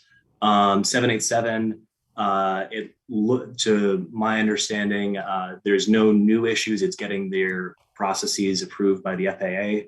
We were talking on they were talking on the earnings call last quarter. They had some pretty tight deadlines for themselves, or at least markers at which investors could really hold folks accountable for them. They were talking about getting the 37 Max delivered in China this quarter, and the 787 delivery resumptions in an April timeframe. That's pretty soon. That's so I think if they can get that, that's gonna really start easing the pressure on the cash side. And with that, I think they kind of need to walk a pretty tight rope here between delevering the balance sheet and investing in new products, because what they don't have is, and what's important, is a middle of the market aircraft to compete with the A321neo and the A321neo XLR. That's a really big market. If you look at the backlogs for Airbus, they're roughly equivalent for the A320 and the A321neos. So that's, you can't just cede that entire market to your competitor. So I think that's what they're going to need to do. Yeah, great insight there. Thank you so much. We just have about 2 minutes left, and I'm going to challenge you to come into space just a little bit more. I know it's not your expertise, but you have a lot of insight from looking at these companies. Um, we talked about the ringing new stuff. How much do you hear people talking about the Starship Singularity that we heard about earlier today?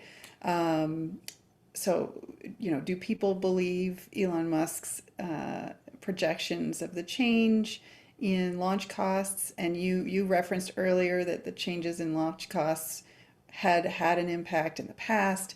Talk about the next phase of that from just sort of where you're sitting looking at these big primes. So just to paraphrase your question, make sure I'm understanding correctly. Although maybe it's not very intelligently asked, but no. I'm just just the projections of projections on launch costs. I guess I yeah, would say, and the hype around it. So not just projections, but also talk about your interpretation of how people feel about those projections. okay, yeah. So I guess I think it goes back to what we were talking about of just the big expense of putting something in space. And I would say that we've seen a lot of delivery on that cost reduction so far. Elon and others think that there's a lot more room to run from simply putting more launch products on putting more products on an individual launch. And that makes sense to me. I mean, I'm not an engineer, so I can't really speak too much into that. But I would imagine that you could put 50 different things on the same product. Yeah, I guess I would say that it's not unreasonable to expect continued reduction, and that's going to unlock more demand. Yeah, yeah, great. Burkett, thank you so much for being with us today. Thank you so much for having me. All right. All right, it's time for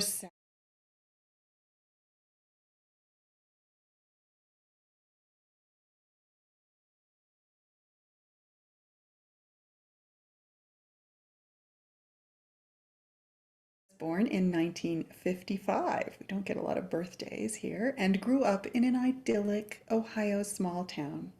His father was head of research for a major corporation, and his mother was an artist and poet. After studying history and politics, he gained a degree in photography and worked in a Chicago advertising industry for 3 decades. Now he's returned to his small town roots where he maintains studio facilities and does illustrative work for clients around the world. Uh, I have been enjoying following his LinkedIn posts. James, welcome to Conversations for the Future. Hey, Lee, thank you very much for the introduction. Are you getting me on video? Yes, I am not Okay, seeing good. you. I'm seeing your screen. Oh, okay. Well, here. It must be this little thing where There I'm you supposed to are. hit there. There we Hi. go. Nice Uh, background. Thank you. Thank you. That's my studio back there. It's a nice view. Uh, anyway, thank you very much for the nice introduction. And yes, I'm all about pictures and illustrations and artwork. This is a very important part of the space program in terms of inspiring people and informing people. Most of us won't really go to space, so we need to see what's going on and see it in a manner which is going to be not only just technically informing, but also carrying some of the emotional impact. It's a strange place. It's outer space, and I'm often confronted with the situation of really having to work hard to think about what it would really look like, or Yeah. feel like, or both. Pictures are not the real thing.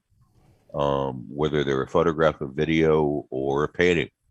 I would expect that if I was able to go up there or out there, it would be way beyond anything I ever imagined. Anyway, though, I would like to show just a short video of some of my work if I can hit the right buttons here. So let's see. I'm ready to share screen. I think that's going to work. Let me hit share screen. Okay, and then let me do this again. Okay. Okay, so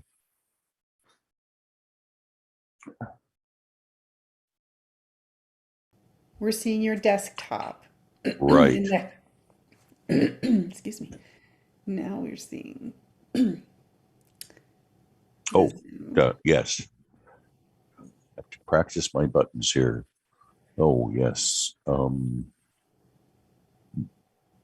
My other bookmarks are missing. Okay, I'll just go over here and do it manually. Yeah. Yes, it's we've all become TV stars, right? Haven't we? And Jazz it's a comedy of errors. There we go. Okay. Or as the guy who taught me about computers said, they're computers. What do you expect? They only do what we tell them to do. Yeah. So far, anyway. Okay, let's see here. This should be it. Are you getting this? Yes. Okay, that's a good sign. All right, let's try. Okay, let's see. I need it.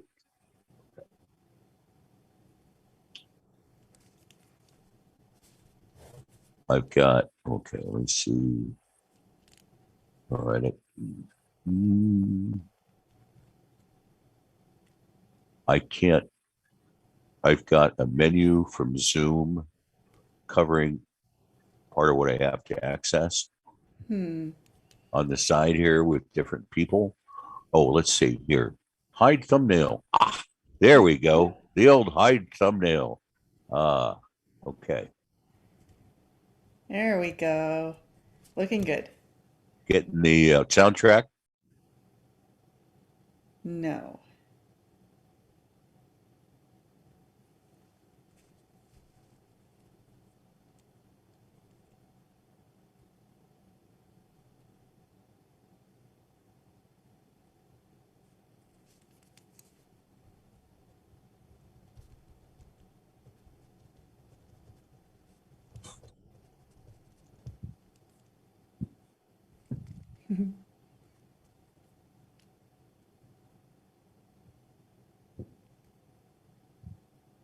Are you getting the soundtrack on this? No, but we're seeing the beautiful images. Hold on a second here.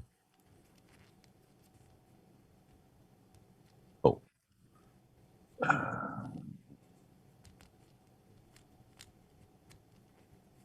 Oh, there we go. Share sound. Haha. See, there's a special button there. There we go. We got it.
Here we go.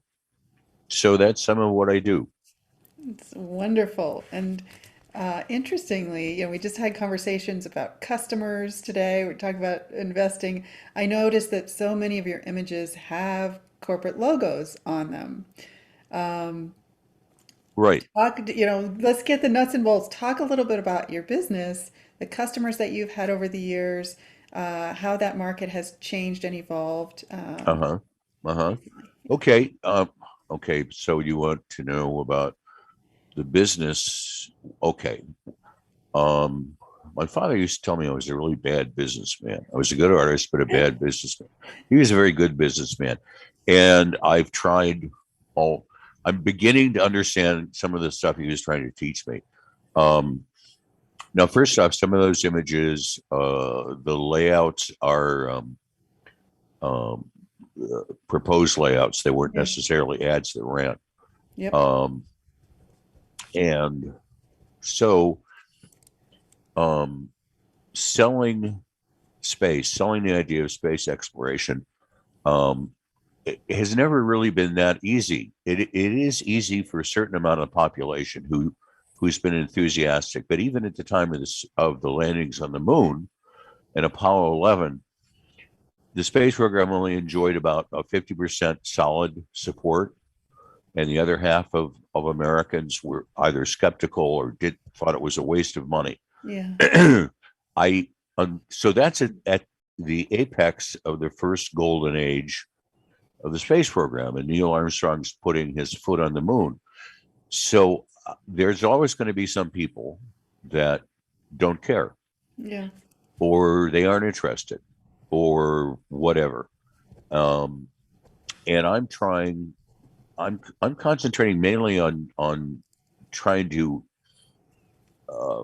foster more enthusiasm from those that are already interested,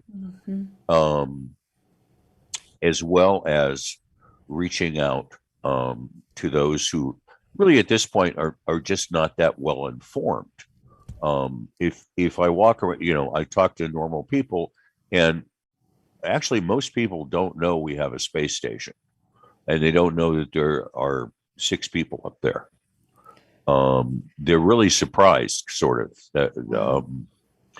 And so there needs to be a much larger effort and a much more creative effort in selling the space program, in I hate to use the word selling, but communicating about space and about really how exciting it is and how cool it is, because that's sort of the basics. I mean, and we shouldn't apologize about that. I mean, there's nothing more awesome than being part of the universe.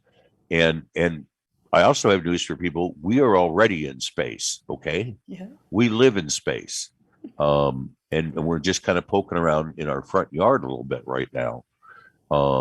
There's a whole universe out there, and one way or the other, we're eventually going to be going out there. And it's inevitable. Yeah. Does that answer your question? Yeah, it does. Yeah, Sort of. in a very interesting artistic way and very apropos. I'll tell you that having engineers as my art director and boss is sometimes kind of interesting. That But was it's going to be also my fun. my next It's question also was going to fun. be about the creative process. So sounds Okay. like you're just launching into that. So Well, yeah. I think of what I do. My original training was in photojournalism, yeah, and so I still think about what I'm doing as storytelling, conveying more than technical data, conveying more about the meaning of what's going on, and this is modern mythology, basically. yeah, This is heroic stuff, and the people who are going out there are heroes, and they're the vanguard of humanity. And so I try to do that. My techniques are basically those of traditional classic painting, although Mm. I'm working in digital. I still follow the same basic techniques, and I try to put um, a feeling of adventure, romance, excitement, and most of all, is inspiration. You Mhm. know, I want because yes, I think there needs to be more of that, and that government agencies and companies should understand that and utilize the huge tool tools of the internet, which is, you know, an amazing forum and stage for this sort of thing. Mhm. Yeah, and I'm not an artist, but perhaps I feel like you have a wonderful way with landscapes, even though they're not necessarily land, right? Right. These scapes. Let me do a screen share real quick here. Yeah, yeah. And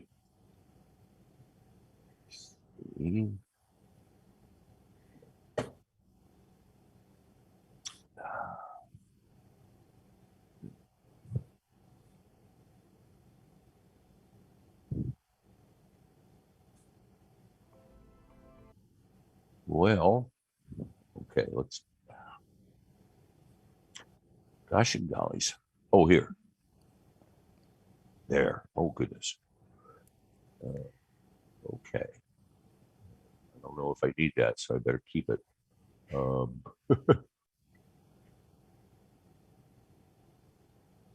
yes, anyway, you're talking about landscapes, and that was Yeah. kind of the last thing that I expected I would be doing. And I have a consultant, a friend who's a bona fide fine artist and a college professor and all this sort of thing. And that's one of the first things he pointed out was you're doing landscapes in a lot of these cases. Yeah. And it turns out to be true. And I'm trying to follow the kind of in the footsteps of what's called the Hudson River School of American Painters, who were absorbed in showing and sort of selling the new West of America as the new frontier and a new, exciting, beautiful place. Now, this is a Martian terraforming project where they're building sealing in a rift, a small canyon area, and this is a botanical roof um, with algae tanks where they're growing algae for oxygen, food, Nice. and raw materials.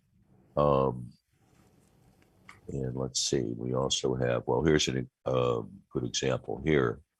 And this is a little bit of homage to 2001. But Mhm. um, so, yeah, I'm doing landscapes, which is weird. Yeah, yeah. It's I, I, wonderful. I kind of didn't expect to be there. Um, and, you know, here is some of the guys I'm basically, Mm. they were doing the same thing. These painters from the 1800s, they were showing a new world, a new Yeah. land. And of course they didn't have photography. And that's another thing, is that a lot of what um, we can't actually see what's going on out there. Yeah. We can get some videos here and there, but not really something that doesn't really. We want to give the feel. We want to give the emotion, Yeah. and that's important. Yeah, when you compare to what their goals were, you talked about fostering more enthusiasm from those who are interested. And I think Exactly. those Hudson School images are Yeah. doing the same thing, right? They're not trying to Right. appeal to somebody who's going to stay on their farm Yeah. Right. Exactly. They're in going to be. England or We're whatever. fine here in Pennsylvania. Leave us alone. Yeah, And yeah, then yeah, there's the ne'er do wells and the adventurers and everybody else like we are, yeah. who want to go out there into the unknown. And Yeah, and I also take I've studied a lot of the early public relations and illustrations and newspaper articles and things like that about the early space program. That's one of the reasons I mentioned that I was born in 1955, Ah, because I have had I was incredibly lucky to be around during the beginning of the space program. yeah. And I've been an enthusiast all the way through. And I also remember what it was like when they had really big budgets. And, the budgets are, I don't know, 1/10 of what they used to be. And so I also am aware of how the techniques and the methods they used back then to explain what was very new stuff to the public. Yeah. That a lot of people really didn't even have basic understandings. And so, and they did a very good job of getting support. Yeah. So I want to look at the algae picture that you showed. I don't want to pull it up again, but just the algae image, Martian community. Um, do you tend to work on what you want to work on first and then sell it? Or is that a commissioned piece that came from someone else's imagination and you have to execute on that? Um, that's a good question. Uh, a lot of the work that you see, I do on my own. Mm-hmm. I've always been that way. When I was a photographer, way back when I was a fashion photographer in Chicago, and to a large extent even before that, as a photojournalist, I was a freelance. I've always been a freelancer, and so there's a lot of work I do just to practice my chops, as they say. Yeah. You aren't going to become a great violinist if you only play when people give you money. And so I am always making uh, art illustrations. Part of it is training myself, Mm-hmm. and every assignment I get is always something new to do. Something I have to, I've never. What does Mars look like? And blah blah blah. And so a large part of what I do is on my own, for my own fun and for everybody else's fun. Yeah. And then there's the commissioned work. What was the question about? You were saying something about when I'm working. Oh, what I choose to do is actually, the assigned work that I've been getting, the commercial illustration, commercial art work in this area has been the most creative, actually. And I've had the freest hand to do things the way I think they should be done, than ever before in the advertising and all the other stuff that I did before. Yeah. So that's actually turned out to be a fun surprise, Oh, that's good. even Okay. though I'm really having to go through a quick Reader's Digest version of engineering, aerospace mechanics, and orbital. I don't know. Anyway, Yeah. Yeah. There's a fine line between that engineering and being able to draw it really well. You talked earlier about heroes, and vanguards. And I've noticed in your work, and Rod's going to jump in and talk about Ad Astra a little bit here. Um, I've noticed a lot of little girls featured in your work. yes. Talk about that decision, in context of the heroes comment and where you're headed with that. Okay, let me go back to screen share for that. And I am. I've always expected. I mean, little girls are a big part of who needs to be inspired and who are the scientists and who are the astronauts. I've always felt that way. And so I want to illustrate that and express it. And let's see, let me bring this up. I think Yeah. I'm not, yes, it's an important part of my vision. I can say that. Yeah. Okay, my favorite moment in my job of being an aerospace illustrator so far was this picture was sent to me by her dad. Oh. And this is a poster of one of my illustrations. And it really, this is what, here's the original. This is why I'm doing it, Yeah. basically. Yeah. That says it all. A wonderful moment. Rod, if you want to unmute yourself and say a few words, it's always nice when we have friends on the program together. Yes. Is it the Rod? Yes, it's the Rod. Hi, Jim. Hey, how are you? Good. Wouldn't have missed this for the world.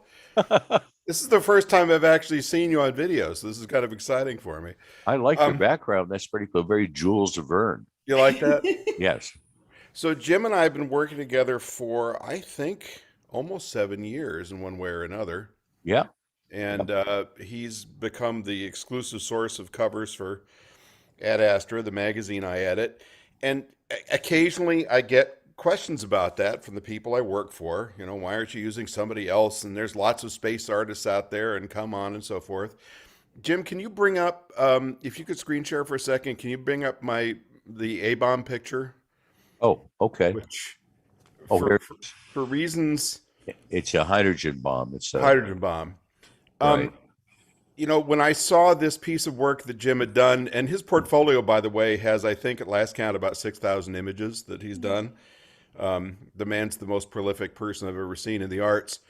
I saw this and I thought, this is a masterpiece of storytelling. The whole thing's right there. You don't even need the text. I mean, it's good that it's there, but the tricycle next to the reentry warhead says it all. And I think this is something that's kind of specific to people that are not just fine artists, but who have also spent time in advertising, because you have a really unique sense, Jim, of how to tell a story. And sometimes it's just some very slight speed streaks that are emanating from one of your spacecraft, or it might be the color selection, or it might just be the orientation to the background or in free space or to a landscape. But all your illustrations, especially the ones we've used for covers, thank you for those, tell a story. And it's a multi-layered, multifaceted story that really draws people in. So I guess what I'm getting at is, there are a lot of artists that can draw machines beautifully, pictures, illustrations of the Saturn V flying or what have you. Yeah. But storytelling's tougher. And so right here, we get the full story of what this poor little rover, it's either Opportunity or Spirit, I think it's Opportunity as I recall, is up against. Here's a life-ending storm coming. And there's a lot of things at work here, and I won't try to go through them because I'm not the artist, but there is a whole bunch of elements here that tell us that story and give us, you were talking about heroes earlier. This machine's a hero, and it's very clearly depicted here. So, more in context of the sessions today, you really have a way of selling the subject that is unique. You've got some pictures, for instance, that you've done, illustrations you've done of warships and airplanes, many, that have an incredible amount of drama in them. And that's why a defense contractor wants them, right? Because it makes their product look heroic. So I'll just close on saying I've appreciated your work over the years, and we need to talk about the next cover very soon. Okay. Thanks, Rod. Rod has been a big inspiration for me and a big help as I got going into this whole area of aerospace illustration. Thanks. It was a pleasure. Thank you, Rod, for jumping on. I've enjoyed the covers as well. And Jim, I've so enjoyed and hope that you'll gain some additional followers on LinkedIn through this conversation. Really, I hope so. Appreciate your work. Hire me. Yes. Especially the big guys. It's been sort of a hard push to get into the larger organizations. I think probably because they have their own art departments. Yep. And freelancers are unusual these days. Mhm. Well, thank you very much, Lee. I really enjoyed it. I appreciate it. Thank you. All right. And thank you, everyone, for joining us today for Conversations for the Future. And tune in tomorrow for more discussions. Thank you so much.